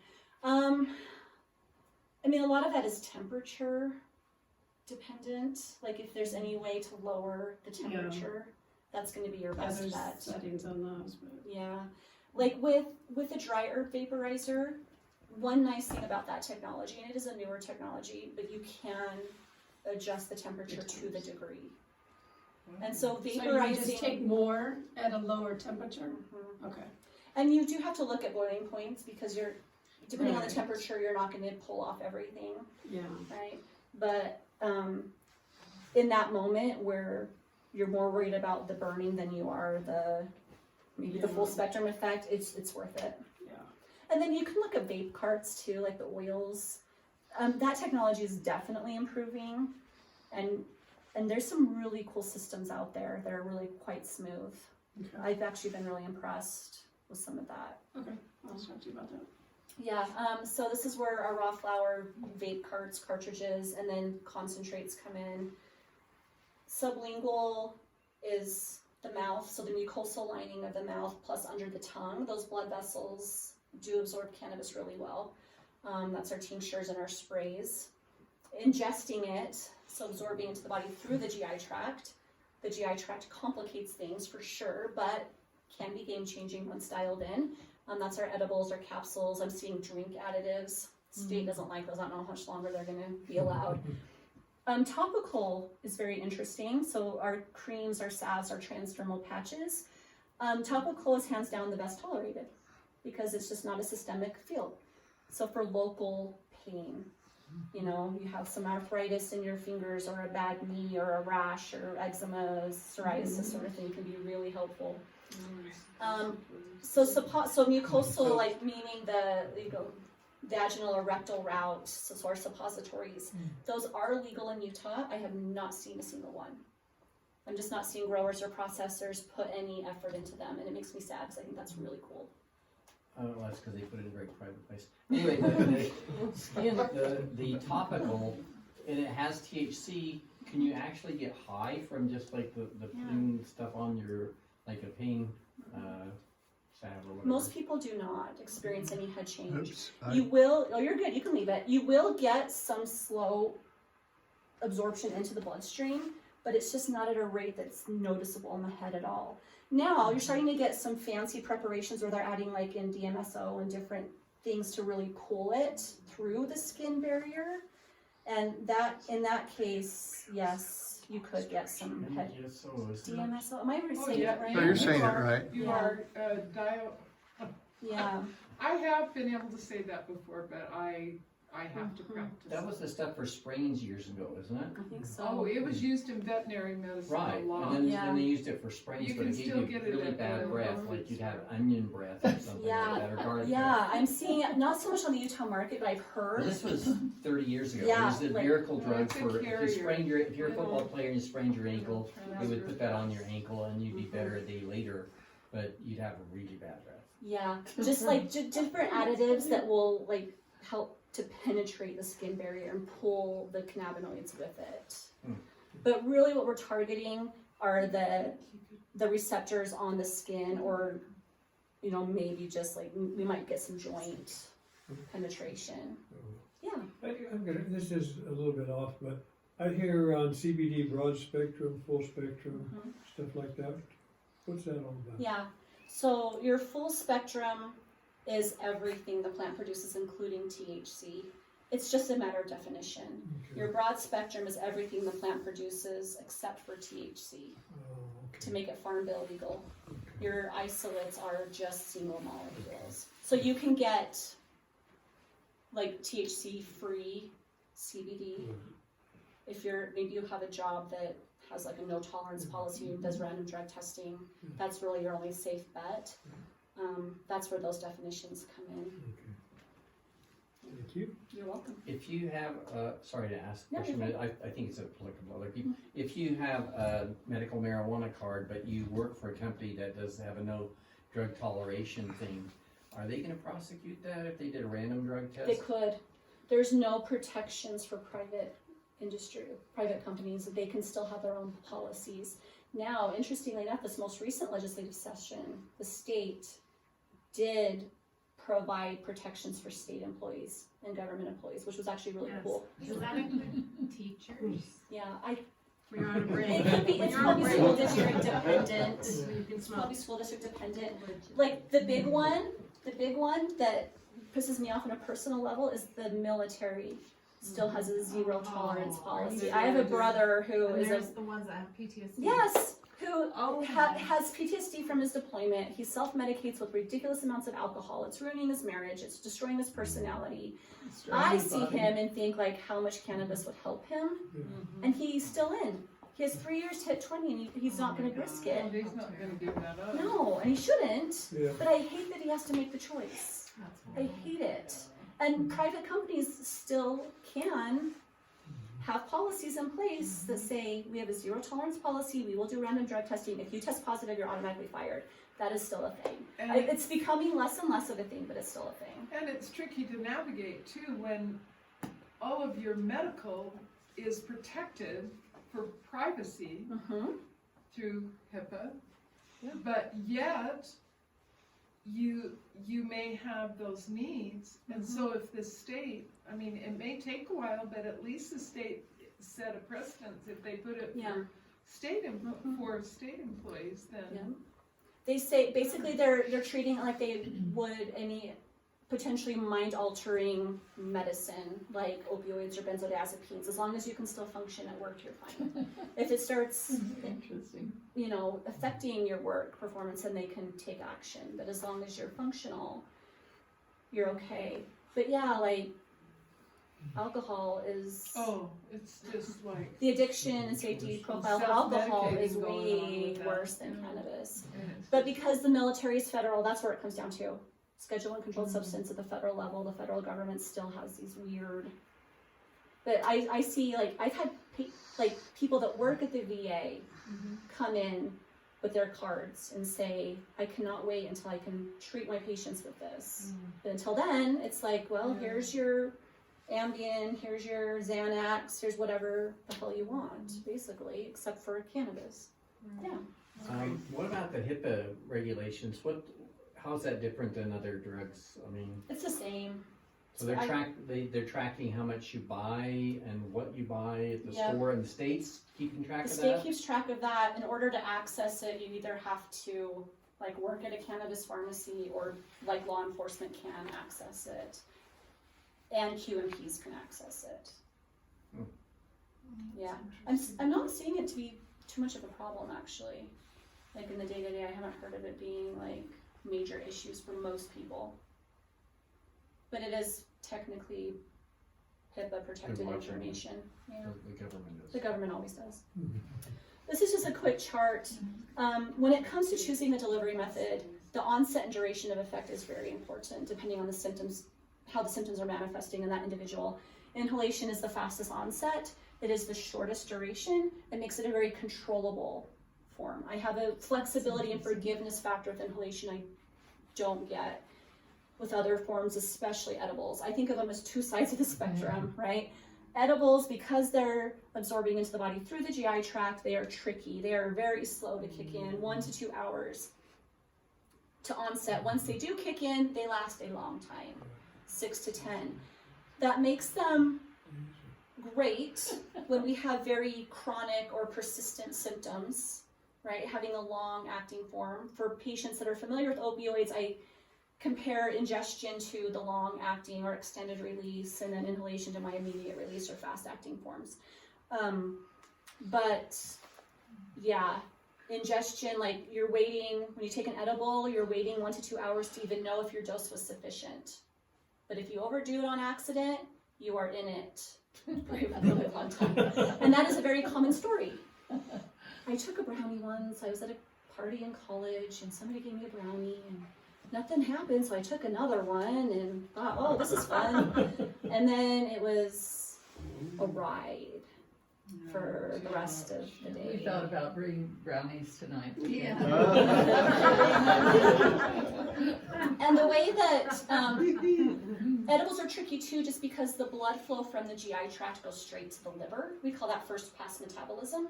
And the liver metabolizes THC to a more potent form. That form tends to be really good for pain. It also tends to be a little on the sleepy side, but it can be intense. So edibles just will feel different than if you inhale it. Yeah. So is there I realize most people are different, but is there a curve how it wears off? If you're taking it at night to sleep and it's 10 hours, does it go a curve where you're just the same and then drops off? Or is it slowly? So if you got a call at 4 o'clock in the morning, you shouldn't drive? Right. I don't know. Yeah, so edibles, yeah. If you have to set an alarm early in the morning, edibles might not be for you. That's just like, or if you have a job where you could be woken up in the middle of the night, you're on call. Yeah, like you you're said, on call. edibles might not be a good option. Because sleep is such a big deal for me, I break sleep down into falling asleep and staying asleep. If falling asleep is the issue, but once you get to sleep you feel okay, we'll probably stick with more sleepy inhaled forms or maybe tinctures, sublinguals.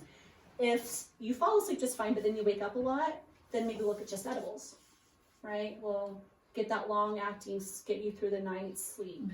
If they're both an issue, we'll talk about layering. But there are very important factors to consider when looking at edibles, such as how much time do you have to sleep? When I first got my cannabis card and I just took edibles for the first time, I was really happy my husband was home to take the kids to school because I was not going anywhere. Like my alarm went off and I was technically awake and helping with breakfast and stuff, and then I'm like, I am going back to bed, right? And the first doses do hit the hardest. Your body typically will adjust. You'll find your pattern, your flow, your dose. Again, dose dependent, but still edibles are not my method of choice most of the time because they're just very effective. But I like tinctures are a nice middle road. Okay, they're absorbing under the tongue. You're kicking in faster than edibles. It's a little bit slower than inhalation, but it's not bad. And then your effect lasts a little bit longer than inhaled forms. I like tinctures a lot. I feel like they're still controllable for folks that just don't want to go through the lungs. Inhalation carries the stigma. Maybe we have to baby step there. They're open enough to cannabis to try it, but they're not gonna inhale it yet. Oh, and I tinctures, won't smoke it. Smoking in my lungs, I must have been burned at the stake in a former life or something, but I'm not kidding, I will not handle smoke. Yeah, tinctures can be a really nice alternative. And I don't know enough about vaping if that is so similar, but the combustion of smoke is just like... Yeah. And combustion is technically illegal in Utah. So if we're sticking with the law, then that's not even an option. Yeah, go for it. What about the long term? Like most drugs, the longer you use it, the less effective it has on you. Like tolerance. Does that happen? It happens with THC. Tolerance doesn't seem to be an issue with CBD or CBG or the others, but THC definitely. We'll talk about that. We'll talk about it now. THC, you can develop tolerance. Initially, the tolerance is a good thing. What happens is you develop a tolerance to more of those negative effects, so the benefits can come through a little more. So the first few doses feel really strong on the head.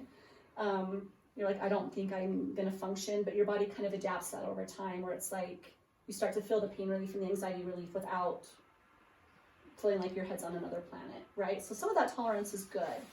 But if you are hitting high potent THC strains or formulations very consistently, your tolerance will go up. Fortunately, it's pretty easy to mitigate. We call it a tea break or a tolerance break. Rule of thumb, it kind of depends on the person, how they want to approach it, but 1 day a week, if you can go without it, that will help a lot, or about 3 to 5 days every 3 months. It really drops the tolerance immensely. So it's not too bad. Like that's doable if you explain it to people that way. Like even just the cost savings, right? This will get expensive. Insurance does not pay for this. They don't touch it with a 10-foot pole yet, so this is out of pocket, you know? Like even just saying, I can save you money if you're just willing to build in your tea breaks, or folks that do have more breakthrough type conditions don't seem to have a problem with tolerance. But it is a thing to be aware of and to talk about and to make sure that people are aware of what they can do to help. When we're adding in, again, when we're combining different ratios, different non-intoxicating cannabinoids, it helps to mitigate the tolerance buildup of the THC.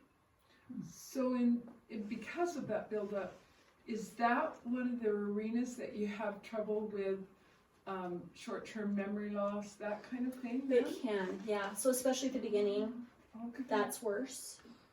That's one of the things that a lot of people... years of usage too? Yeah, a lot of people will actually develop a tolerance to that negative effect, to where the short-term memory loss doesn't seem to be an issue. That's interesting. But again, it's worse in elderly people too. It just played incidentals. I know. Yeah. Any questions about? Never lost. So onset duration is a huge factor when choosing a starting point and delivery method. And I sum it up here on this slide. Hey Lindsay. Yeah. How about how's everybody feeling? Is everybody About tired? the time? I had some of those gummies upstairs. I missed Pretty good. I'm glad everybody's great. But how about we go until like, what do you think, 9:15, 9:20? Okay. And then if we want to keep going, I mean, I'm totally game, but yeah, we have been here for a while. Yeah, and this has been a great conversation. I hope it's helpful. Yeah, no, it's this has been very helpful, Yes. very insightful. Thank you. I definitely want to hear about how to buy it for a friend. And you know what? Maybe I'll start passing around some of this stuff. So this is raw flower up close. This is a local photographer that has some really cool cameras, I guess.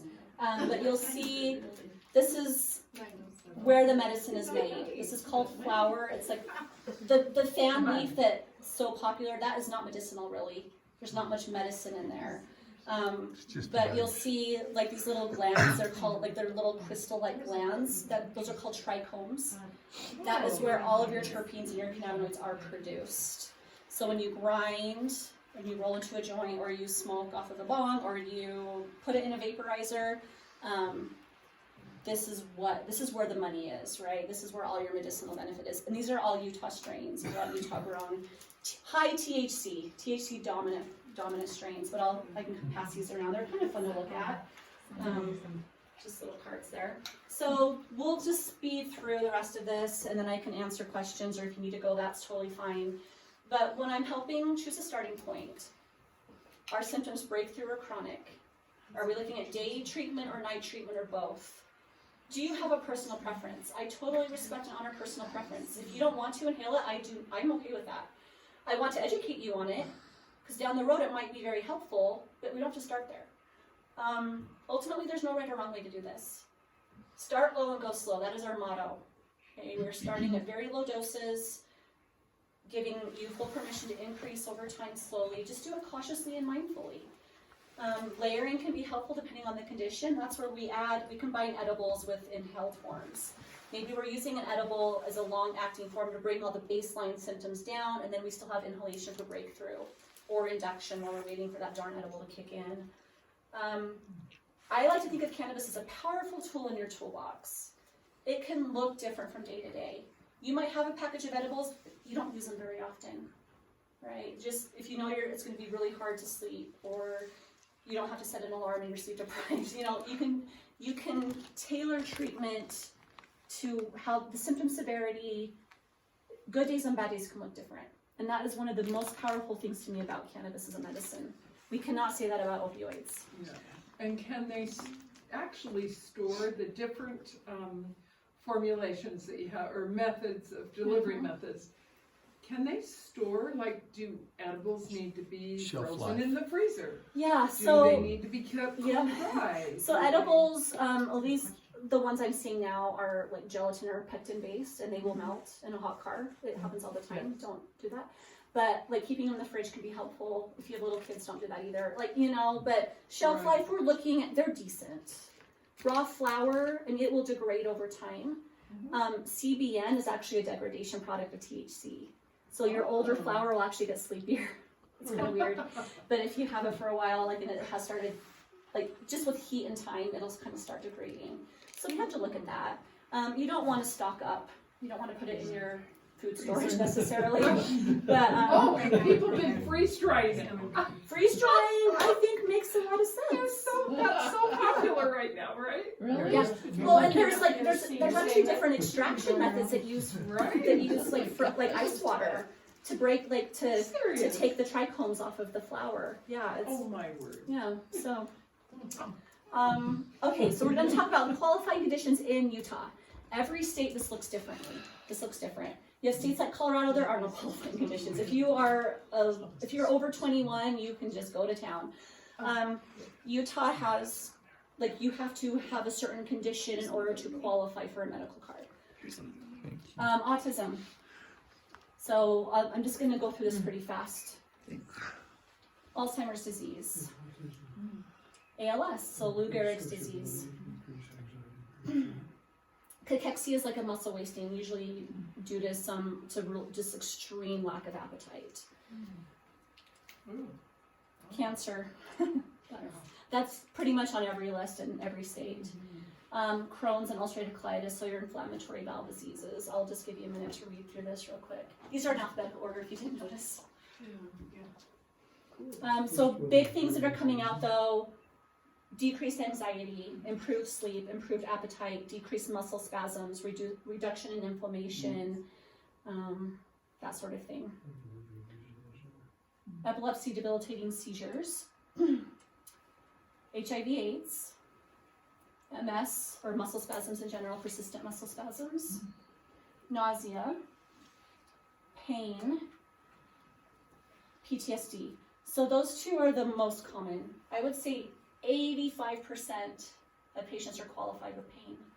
Pain is such a wide umbrella. What you won't see on here, which I wish was on here, but you're not seeing on here: insomnia, anxiety, depression. PTSD obviously involves anxiety. It has to be diagnosed by a mental health professional in order to qualify. But it's the second runner-up at about 10%.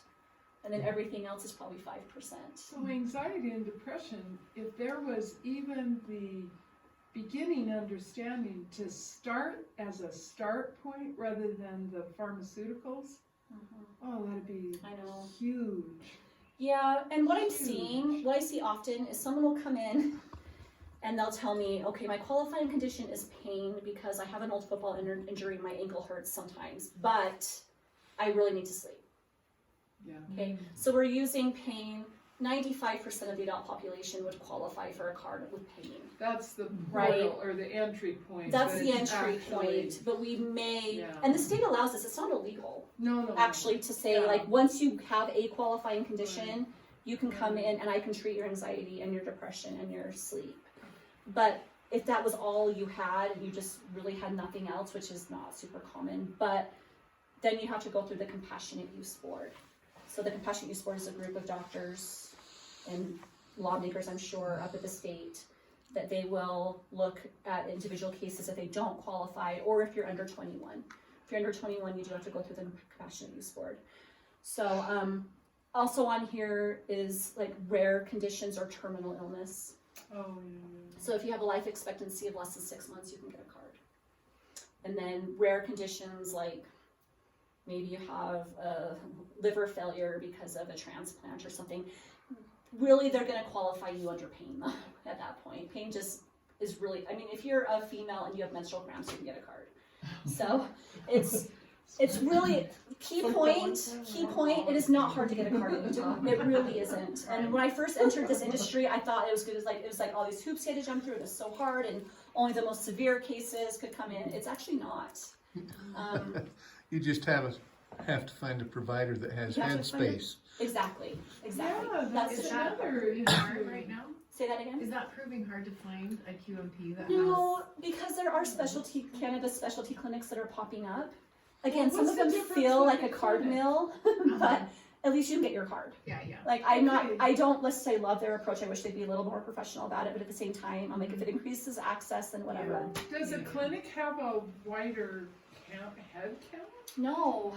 How does that work then? They just, so there's one, the one I think is actually one of the better ones, Utah Therapeutic Health Center, Utah THC, see what they did there? But they actually share, so I work in Provo. Yeah. We actually share a building with them. They have like they rent space from our same people and have their little clinic there. Their owner, his name is Tim Pickett, he's a PA, but he just has to keep on hiring. Like mostly nurse practitioners and PAs are who are coming in. So that they can expand how many they have on their note. Yeah, and he's a QMP, but he but he just, it's true, that's a good point. That's a good point. It's a good education tool. Great education tool. Yeah, you have a nurse practitioner who wants a side hustle or something, like it is a good way to educate more people. But yeah, once they hit 275, and Tim Pickett is actually one of the ones really fighting this at the legislature, just trying to get those at least increased or eliminated. That's a very Utah thing. It's not super common in medical markets to have some kind of weird cap like that. So any nurse practitioner can prescribe it? So yes, any nurse practitioner could technically prescribe it as an LMP up to 15. But if they want to become a QMP or a qualified medical practitioner, then they have to do the special state training and then pay a little fee. And belong to a clinic or something like that? Well, no, like you could be, there are, like Revere Health has a few practitioners who have become QMPs. Intermountain Healthcare has some. It kind of depends on the openness of that individual and if that organization is allowing it. And most of them are starting to. But your doctor, your GP could very well be a QMP and you wouldn't know it. Yeah, you need to check. Yeah, and on the state's website, I have it at the end, it's just medicalcannabis.utah.gov. You can search QMPs by county and city. Oh, because they're registered. Yep. Okay. They can choose to not have their stuff published. Sure. Like they can say, no, I don't want to advertise it, I'm just going to stick with my patients. That's pretty uncommon. No, most of them, like if you're open-minded enough to do it, you're going to be open-minded enough just to have it out there. Yeah, I see my QMP just for the card, but all my other medical stuff, I go to my other practitioner. And that's common too. You have your QMP for your card and then your doctor. Or doctors will say, I'm not a QMP, but I support you in it, go get a card. So this is when you had Alzheimer's as one of them. So that's a brain health aging, often aging, but sometimes younger. Yeah. So what's going on there? Because it can be affecting short-term memory negatively, but what's it doing with Alzheimer's? So interestingly enough, okay, so Alzheimer's is a progressive degenerative disease. And anxiety, absolutely. That's really it's symptom management. It's the behaviors, the anxiety, the sleep. And it actually helps them eat better. And helps them eat better. Yeah. So a lot with late stage Alzheimer's where it's actually manifesting, it's really just symptom management. However, there is lots of evidence that shows that the plant has a very strong neuroprotective benefit. So your old hippies that have been like, okay, my old Vietnam War vets who have been smoking cannabis longer than I've been alive, and they're just happy to finally be doing it legally. Like I've had old men sob in my consult room because they're just like finally feel like they're being legitimized. It's a beautiful thing actually. They're like as a group, their risk of Alzheimer's is a lot lower. because they've experienced the neuroprotective benefits of the plant for so long. Just in the Okay, course of Angie, that. we got a plan here now. Once you're there though, I have not seen it redo any reversal. Okay, so it's preventative more than. Right. And unfortunately, it's also just a genetic I just died in car wrecks a long time ago. Oh shoot, I'm gonna forget what the question. When you get a card, there's a $200 fee. Depends on the clinic. Yeah, where does that money go? To the QM. Okay, no. So the state is reasonable.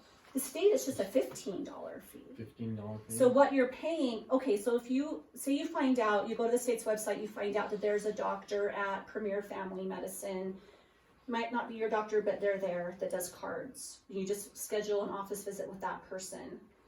They could technically bill that office visit to your insurance, right? If it's part of a larger consultation, right? But if you are a cannabis specialty clinic and you are only seeing a QMP just for the card, it is not technically billed to the insurance. So that clinic can charge whatever they want. I've seen it as low and reasonable. More reasonable is like $100, $150, up to $250 or $300. But so it just depends on that QMP and how they're setting up their clinic. Some of them, like, there's one called Empathetics.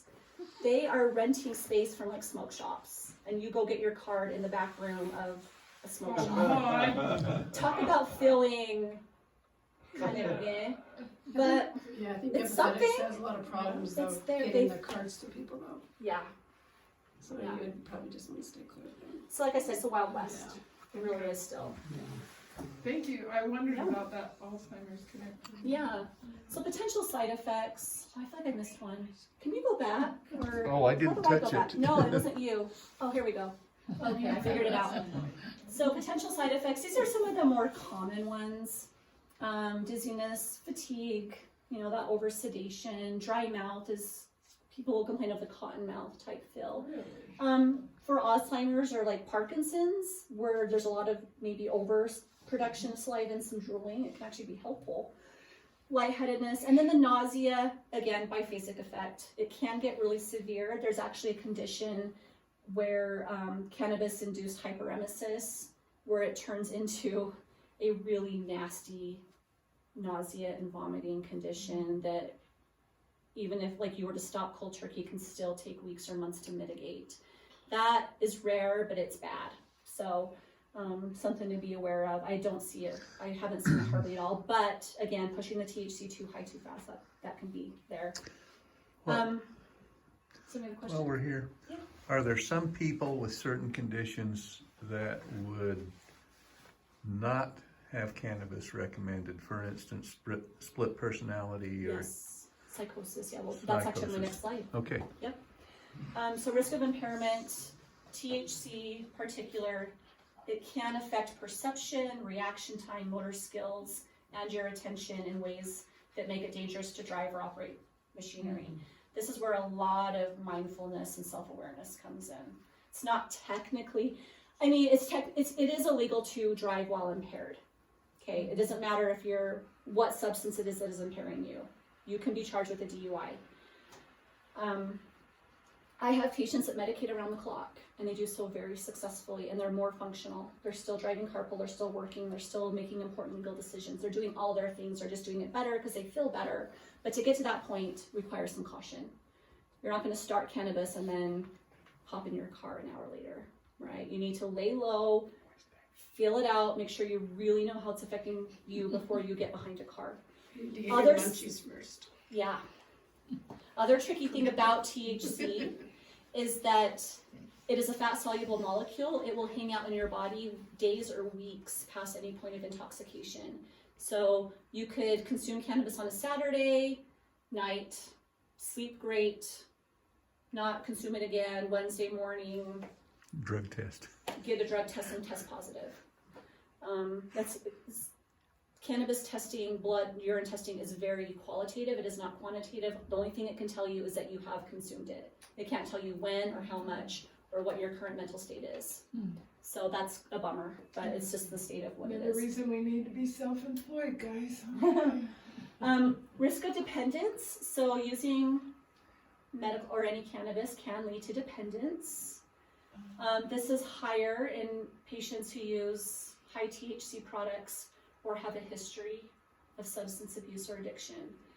Underage consumption, so the developing brain is affected by cannabis. Occasional use, occasional recreational use, you're behind the bleachers at the football game or whatever, probably not gonna have long-term effects. But the very chronic use can definitely cause brain development issues. It also increases your risk of developing mental illness, especially your psychosis, such as schizophrenia. And schizophrenia is or should be a contraindication, especially uncontrolled schizophrenia. Cannabis can exacerbate those psychotic episodes, psychotic disorders in general. So when it comes to underage use, we have to just be very aware of the risks and the benefits. If we're treating epilepsy, severe epilepsy, debilitating, the risks will likely outweigh the benefits. Vice versa, the benefits will outweigh the risks. If it's just some kid wanting to get high, probably not. Okay. So I have a niece who is, I think, 21, and she has a card. So is that a bad thing? No, so 21 is the cutoff as far as the state's concerned. When does adolescence end? Probably around age 25, really, at the end of the day, is when your brain fully is done developing. But 21 seems like... Or some people 40. Or some people... But yeah, 21 is the cutoff as far as most or 70 people are concerned. So we'll just do opioids versus cannabis real quick. So opioids kill people. The addiction and dependence potential is much, much higher. It suppresses your immune response. It suppresses your breathing. Effective pain relief in less than 50% of users based on studies. There are types of pain that do not respond well to opioids. Nerve pain, autoimmune type pain, migraine pain, that these patients are just being thrown opioids because doctors don't know what else to do, right? They want to help their patients, they want to relieve pain. Opioids are standard of care, it's crazy. Tolerance is a huge issue with opioids, and oftentimes how overdoses happen. And then it's a very unfortunate but common thing to see progression. You know, you start with codeine, and then you end up on Oxycontin, and then you end up buying heroin on the street. So some people so grudgy. Yeah. So mean. Yep. Really? Yeah. So that's opioids in a nutshell. Cannabis, thousands of years, and nobody's ever died. The dependence potential is there, but it's so much lower. Actually boosts immune response, doesn't suppress breathing. We get effective pain relief in over 90% of people. Tolerances, we've already touched on this. It can happen, but it's mitigated much easier, and just the overall side effect profile is way better. When I talk Most of them about are pretty laid back and happy. Yeah, exactly. That's what I Even in, I have no moral qualms against recreational use. If an adult chooses to use a substance to chill, relax, cope, whatever, cannabis is much safer than alcohol. It's not going to kill your liver. The addiction potential is much smaller. Men don't get high and beat their wives like they do with drunken rages. You know what I mean? That's kind of a extreme example, but alcohol brings out the worst in people. Some people. Most cannabis users are pretty happy people. Case in point, I just learned about Woodstock. Everybody there was basically high. Yeah. And there were no fights. And no accidents and stuff. It was a completely chill experience. Yeah. That's not hilarious.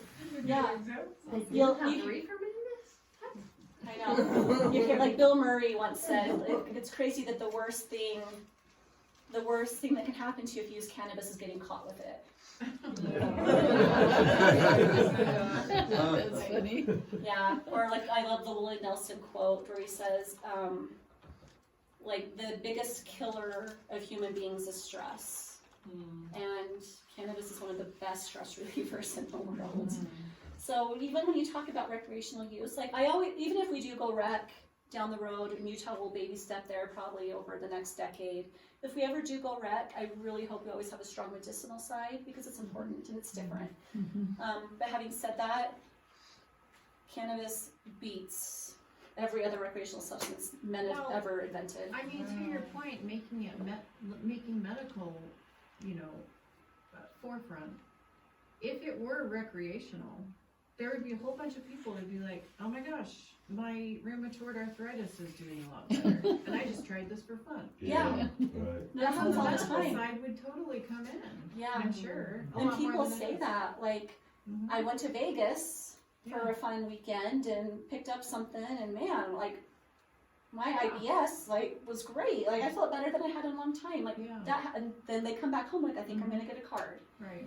So that's actually a pretty common story. Yeah. Or, like, I went to California to visit family, and they had this, and I tried it, and man, I felt better. Yeah. Or I slept the best I've slept in forever. Right. So. Right. So Utah, they can't prescribe for anxiety. Are other states have that are just medical only? Do other states have that restriction? Because it seems like it's the biggest problem in the state, but it's the solution to the problem that they don't want anyone to have. Yeah, so it's interesting. I don't know enough about individual medical markets to know that for sure. Like, I know I've heard of other states being actually more strict than Utah. Like, if someone does have a pain diagnosis, it has to be like meet very specific qualifications and whatnot. But I came across an article recently that says upwards of 85% of American adults say that they're anxious. Like, it's an epidemic, right? So yeah, as far as having a safe way to cope, that hug of the nervous system, yeah, it's crazy that we're not looking at this as a more valid option. Is that likely to change in Utah? I or do you think so. I mean, I again, it's You mean like for recreational use? just Is that any, what or just you're adding asking? anxiety as a qualifying condition Oh, under a good. medical Thank you. program. Thank you. Yeah, I sure hope so. Those old football injuries, I'm treating a lot of anxiety. So, yeah. Well, and in your younger patients, it would seem, or clients, that it would, anxiety's ranking up there Yeah. pretty high. Yeah. Well, there's so much anxiety with children now. Mm-hmm. Young children are stressed out. Yeah. And seeing therapists, and it's too bad we don't have the ability to serve that in a healthier way than the medications that they're being given. Exactly. It's crazy. Yeah. The pharmaceuticals you see thrown at little kids. Yeah. Yeah. All right. I think we're almost done. Okay. How to get a chemist card in Utah. So you locate a medical provider, a QMP. You apply for your card through the EVS or the electronic verification system. This is a system that does all the tracking. There's a $15 application fee. That's outside of whatever you're paying to the QMP. And then it's pretty fast. It's gone a lot faster in the 2 years since I've been in this industry. It used to take a couple weeks. Now it's pretty much immediate. As soon as the QMP certifies that recommendation in EVS, you're emailed a card. That was one thing that got better during the I know. pandemic. Utah's getting better. Utah's getting better. We're working out some kinks. Like I said, for being an ancient medicine, this is a new industry, and we've had some weird kinks. There's some of them are still there, but a lot of them are getting smoothed out. And then that card gives you access to a medical cannabis pharmacy. The state does require a consultation with a pharmacist before your first purchase, which I love. That's what I do. That's my job. I like that, yeah. And then these are just this is my last slide actually. Utah fun facts. I just threw this on here to be fun. As of August of 22, we have 56,000 card holders. There are 836 QMPs. That's a decent number. We'll take it. 14 licensed medical cannabis pharmacies. These are all on the I-15 corridor from Logan down to St. George. A 15th license was recently issued, and that is going in Price. Carbon County needs that. Moab doesn't have one. I know. Weird. Oh, they just get it in I know. Like, those are the border towns. The border towns just They just, like Vernal, where my family lives, like they just go to Dinosaur. Oh, wow. I I think there's more QMPs than there are psychiatrists in the state. There might be. I think there is. That'd be good. And then the number of licensed growers, right now, it's a dismal 8. How did they get, What? how did they pick who got to grow it? So growing is crazy. Just the licensing fee alone is over 6 figures. Wow. That doesn't even count the land, the operations, the equipment, the soil, the fertilizer, whatever. Like some of them are doing indoor growing, so you have like all the greenhouse light stuff. Some of them are doing outdoor growing, which just requires space and water and stuff. That's why they quit But- doing tours at the tomato plant. Yeah, but it's incredibly expensive to get cannabis grow off the ground. I wanna know where that money went. But- For the 6 figures per acre. I know. growers. Well, so the pharmacies are regulated by the Department of Health. Okay. The growers are regulated by the Utah Department of Agriculture. So I don't know. That's a side of it I'm not as familiar That'd be with. interesting. But we really need more growers. Like supply and demand. Those 8 licenses were issued with an anticipation of 10,000 cardholders. Oh, wow. We are way above and beyond that. So supply and demand is an issue. People will complain about prices in Utah. I don't blame them. The first thing that needs to happen is more growers. Like, was it Kim that you said there's 15,000? In Oregon, it flows like. Well, and Colorado, not Yeah. only do you need more growers, but you need less fees associated with them growing, so that they can actually make a profit quicker, Yeah. probably, and it's, Yep. you know. Time is gonna be time is driving prices down. They're comparable. Utah has some interesting things. Utah does not tax it. If you purchase out of state, Colorado or Nevada, you're paying 20-25% on the top in taxes. If we ever go rec, we probably will. But because Utah's determined to keep this a medical program and Utah does not tax medicine, like you're not paying tax on your prescription co-pays or whatever, they don't tax it. What they do is they add a flat $3 fee per transaction just to run the program, to pay the people at the state, whatever, to keep the systems up, all of that. So that helps to keep our prices in better alignment with some of our neighbors. But really, more growers and just growers feeling confident in the program, right? That initial investment is so crazy high that prices stayed high for a long time just as they were recouping that investment. We're And starting to they're the slowly ones- see them come down. The growers are the ones that set the prices? They drive it. I mean, they don't Like, have any control I over can't- what we sell it for. Okay. We can still, So they but just it's- say, this is what we're selling it to you. Yeah. And then you guys make a profit. Yeah, and then we have to price it based on whatever we do. Are you seeing quality become better? Because like at the beginning, there were a lot of carts that were really bad, or this is really bad, Yeah. That's improving. It's so. improving immensely. Good. The Yeah. quality you're saying? Or Quality Kim? of product. Yeah, like the quality of the carts were just. I'm sorry, what Yeah. is a cart? A cart's like a vape cart. It's like where they put Cartridge. concentrated oil in a Cartridge. cartridge. Oh, Yeah, it's like an cartridge inhaled for form. vaping or something? Oh, okay, Yeah. okay.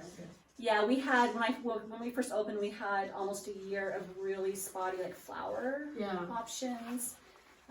That's gotten a lot better. Prices are coming down. I'm starting to see more of the niche stuff. Like before, I only had gelatin edibles. Now I'm seeing some vegan edibles. Like I'm seeing some sugar-free options. Like I'm starting to see more options in that sense. That's actually really nice. So what are the kind of price ranges here? So industry standard for edibles is a 10 count package. I'm not sure who came up with that, somebody in California probably, but anywhere from like a 5 milligram 10 pack is around $11. I have 100 milligram edibles, that's nuts by the way. A 10 pack, so 1,000 milligrams total is $100. And then everything in between. Flour is jarred in 8s, 3.5 grams. I'm seeing it as low as 35 and as high as 60. Depending on the grower and how top shelf they think their product is. And how do you do a flower in Utah then? With it, so the legal way is with a dry herb vaporizer. I wish I had a Okay. picture. It's a device with a little chamber. So you're still pinching your bud and grinding it. You're just packing this little chamber, and then the device acts like a little oven that heats it, and there's a little mouthpiece, and you're just inhaling it off that mouthpiece. Okay. And it's just vapor. It's not smoke because there's no combusted plant material. It's just a high-tech bomb. It's a high-tech bomb. And it's newer technology. So I have my old school hippies or Vietnam War vets who are like, How do I do this? Yeah. that's not my medicine, you know? Like, I'm not gonna micromanage you. I will not tell. Like, I don't care what you do with it after you leave here. By law, I have to tell you that's illegal, but, Yeah. you know, whatever. So the QMPs, I was just wondering how that industry's working. It sounds like if they're always hiring more people so they can have more cards, and then you have to renew your card every so often, and that can be $200 to $300 at a pop. Is that all they do, or do they offer any medical help too? It depends on the clinic. Some of them really, that's all they're doing. It feels like a card mill, and I mean it. Like, you go into some shady, weird smoke shop in downtown Murray or whatever, and some back room, and they talk to you. I'm sure they're supposed to technically like decide if you have a qualifying condition and educate you on the laws and the legality and stuff. I don't know how much of that's And then do actually you have happening. to renew through the same place you got? You don't. Oh, No. So once you get started, then. You might find out, like, as your 6 month is approaching that, oh, my doctor did decide to become a QMP, fabulous. Next checkup, I'm getting my renewal through him, and that's totally fine. Yeah. This really is someone I know, it's not me, who took 5 milligrams, I think, THC and CB, for sleep, I think it's CBN. Yeah. If you get 10 and 10, can you cut them in half? Yeah, so Utah's quirky again, where we don't have chocolates or, most of them are gummies. Okay. They're technically supposed to be called, this is funny, gelatinous cubes. Right, I'm supposed to technically call them gummies because that sounds too appealing to children, gelatinous cubes. But the nice thing about that is it's symmetrical and it's easy to cut. So you can't get that. So it's a very common approach to say, like, my starting dose on edibles is typically between 2.5 to 5 milligrams. Right. There's a decent chance that won't get you very far, but I don't know, it could. Some people, like myself, like a little goes a long way, right? I'm like 5 milligrams and I'm out. If the 5 and 5 day. is $11, is the 10 and 10 going to be 22? I'll pay twice as much, or is it So going to be no, like 15? oftentimes there is a value. So there is a Yeah, potential cost. it's like a benefit 10 and because- 10 is $20 or 19, say. So there definitely is a cost benefit to pushing that dose a little higher and then cutting. And I tell people all the time to do that.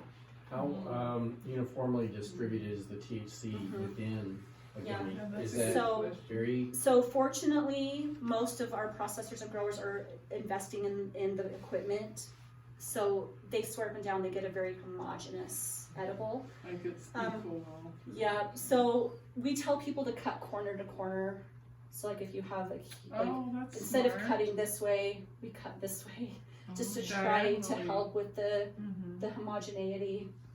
I don't know if it makes a difference. I haven't seen it. I'm actually believing my thing. I've been impressed. I feel like you can cut a 20 milligram cube into force and get a decent 4 or 5 milligram pieces. I feel like that's important to them and they're doing a good job. So with those, go ahead. So we have a acquaintance that was dealing with anxiety for a lot of years. Decided to try and get off of his anxiety medication and tried a gummy. That put him into a full-blown manic bipolar episode. I seen one of your slides. You said that's a side effect. But how do you avoid that problem? I guess. Start low and go slow. So I tend to err on the side of caution with starting doses on edibles. When I say 2.5 to 5 milligrams, that's pretty low. Most people would scoff at that. But I want to, dosing range is so wide that for some people 2.5 milligrams is all they need to get a great sleep, right? Even the psychoactivity or the intoxicating effect of THC is dose dependent. Oftentimes we can get the medicinal benefit, the sleep, the pain, anxiety relief with no head change if we're just very aware of the dose. Folks that do have mental disorders, bipolar, maybe undiagnosed or untreated schizophrenia or whatever it is, split personality, borderline personality, whatever. And those folks, we have to be extremely careful because it does happen. I knew someone who got married in Vegas and they hired someone to make them a THC cake. And I'm like, that sounds like the most horrible idea in all of time. Because how do you know what you're getting? It's Like- also illegal to dose people without them knowing. Yes. Like, I'm sure people in Vegas, like, they found some baker who's like, sure, I'll infuse whatever you want, you know? But, like, for me, that seems nuts. Or, like, the brownies that get passed around parties, you have no idea what's in there. No idea. You might have a little brownie with 20 milligrams. 20 milligrams can push. For one person, a 20 milligram edible might be a great pain relief, some focused anxiety relief, just like a beautiful experience. Another person, 20 milligrams will push them into some kind of psychotic episode, right? And so, like, it freaks me out, you know, like, I so. guess it seems to me that's a pretty severe side effect, I guess. It is. We're watching this process now, and that's. But would that person have gone into a psychotic thing, the one that you're talking about, if they had done like 2.5? Yeah, I don't know. I mean, there's just a lot of, there's lots of things we don't know. Yeah. But I guess that has substantially altered my personal perception on marijuana. Because historically, I've been generally pretty supportive of this whole idea. Seeing that one episode, that's a pretty severe side. Yep. And we have. Apparently it's not terribly uncommon either. Yeah, so we have like an intake form we have new patients fill out before a consultation, and one of the questions we ask is specifically about schizophrenia, psychosis, you or a family member. And if there's anything there, bipolar, whatever, we are, like, everything we're doing is so cautious with the THC. We're almost always combining it with some CBD. Because again, CBD will mellow or buffer the head change. We can often get all of the awesome benefits of THC from the medicinal side in a much more tolerated and safe form if we just add, depending on the formulation, right? So when I hear about THC cakes at weddings or brownies passed around some party or something, it freaks me out because that's what's giving cannabis a bad name. I used to live up in Salt Lake and I had a close neighbor who was on the county council, right? She was a politician. And she was a politician when Prop 2 was a thing. And she was like, no, I am anti the legalization of this because there was some city council person in Riverton whose brother had a psychotic episode on it. And, you know, like, so stories like that, are like, those are big deals. Like, that's not good. When you look at risks and benefits or pros and cons though, like from the broader perspective, cannabis has awesome potential, but it's still something that has to be respected and has to be approached cautiously, especially that THC. So yeah, you hear about bad trips or, you know, weird things that happen in high school with some joint that was passed around. Or the other thing too about prohibition is it pushed everything in the underground. So what the hippies were smoking at Woodstock might have been 6% THC with 5% CBD, and they were sharing the joint, right? They weren't smoking down the whole thing, it was being passed around. When everything went underground, all of a sudden everything has to be maximized, right? Like space is limited, and this is like, there's a risk involved here. So what happens? These growers, they're all in California, that kept it alive, right? I mean, I respect them because they kept it alive, but at the same time, all the growing became focused on maximizing the THC potential of a plant. And now I've seen percentages up in the low 30s. That is nuts. And to me, that's not medicinal, right? Like, you have to have a lot of experience with the plant and a lot of tolerance in order to approach that. That it was like artificially manipulated then because of those factors. Yeah. So cannabis is a unique plant. Cannabis is super unique. This doesn't happen very often in nature, but cannabis is unique in that the male plant and the female plant are separate. And it's the female plant that produces the medicine, but because they're separate, there's a lot of crossing that can go on with different cultivars. So you can take you know, you get one cultivar that tests at 8% and you can keep on pushing it, you know, or like they can do stuff with the amount of light or the timing of the light or the timing of the fertilizer to get those trichomes, that flower, to really produce more. And over decades of that, now we're seeing cannabis plant that maybe isn't natural. I mean, it's natural in the sense that it's a natural product, but it's unnatural because it wouldn't have grown that way in the wild. Yeah. And what was traditionally consumed by human beings. It was manipulated in the way that it was cultivated, literally. Yeah, So I wonder if that psychotic thing wouldn't have happened as often. Right, in the 70s, or something. I'm sorry, like the 60s and prior to that.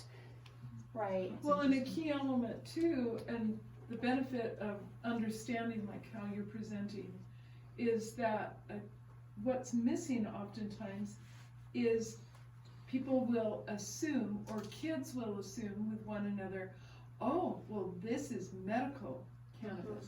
This has been medically dispensed.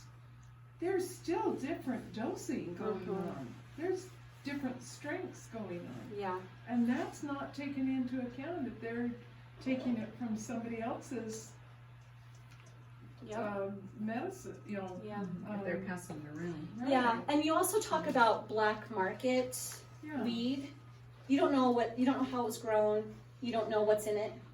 I mean, it's unfortunately not uncommon to have at least fentanyl and DMA, like different psychotic or psychedelic type things. Psychotropics, thank you, that's the word I'm going for. And so that's tricky too, because like my neighbor in Salt Lake, when she talks about somebody's brother having a psychotic episode, I have no idea what that person was taking, where it came from, what the dose was, what else was on it. And yeah, I mean, this is a conversation, like there's so, like with the 2018 Farm Bill, now we're getting all of this gray market synthetic, like truly synthetic cannabinoids, yes, that are technically Farm Bill legal, but are more crazy weird than just How your do we stay standard. away from those? Are they in the dispensaries? No, Okay. they're not. Not in your legal dispensaries. If you go to a weird smoke shop in Murray, you might encounter them. Apparently a lot's going on in Murray. I used to live in Taylorsville, so I can make fun of them, right? Oh no, So, I get it. yeah. That's so Well, should we wrap So it did you up? ever watch Dope Sick then? No, but I heard about it. I don't. Man, that's something. We hadn't seen the whole thing, but I sure wondered what. Oh, that's. I haven't heard of that. That's sobering. No, it's Michael Keaton, and it's about how opioids got a hold in Kentucky and in the miners. And A movie or a series? it's a series. It's a mini series, and it's what we saw of it. The first few sessions, it's incredible. It was very understandable. Like this makes sense why this got started this way. It makes sense why those companies are having to pay billions of dollars now. Yeah. For what they did. Well, thank you so much. Oh, My pleasure. Thanks very much for being here. I've been looking forward to this since you made that first comment on Yeah. our listening. So I have just some like handouts if you want them. Yes, Oh, yeah. This is just something that we have at work. And then this is just some marketing material from one of the processors in Utah. It's just interesting. I mean, it doesn't have, I don't know, I think it's kind of interesting to see how they like We talk already about. need at least 40 more grows just to catch up I with know, the I know, projected beginning, and we probably need another 50 or 60. Is your contact information on here? Yeah. Oh, but yeah, so where do we get that? so there's my email. Picture that, I don't have- Lindsay is also in UBPM, Yeah. so you just page her if you, as well. I'm so sorry, she's there. She's also in UBPM. Yeah. Good, well. And if you, so one thing that my work just decided like 2 weeks ago to do is to do kind of education sessions like Yes, this. please, yeah. And I'm gonna be the one presenting them in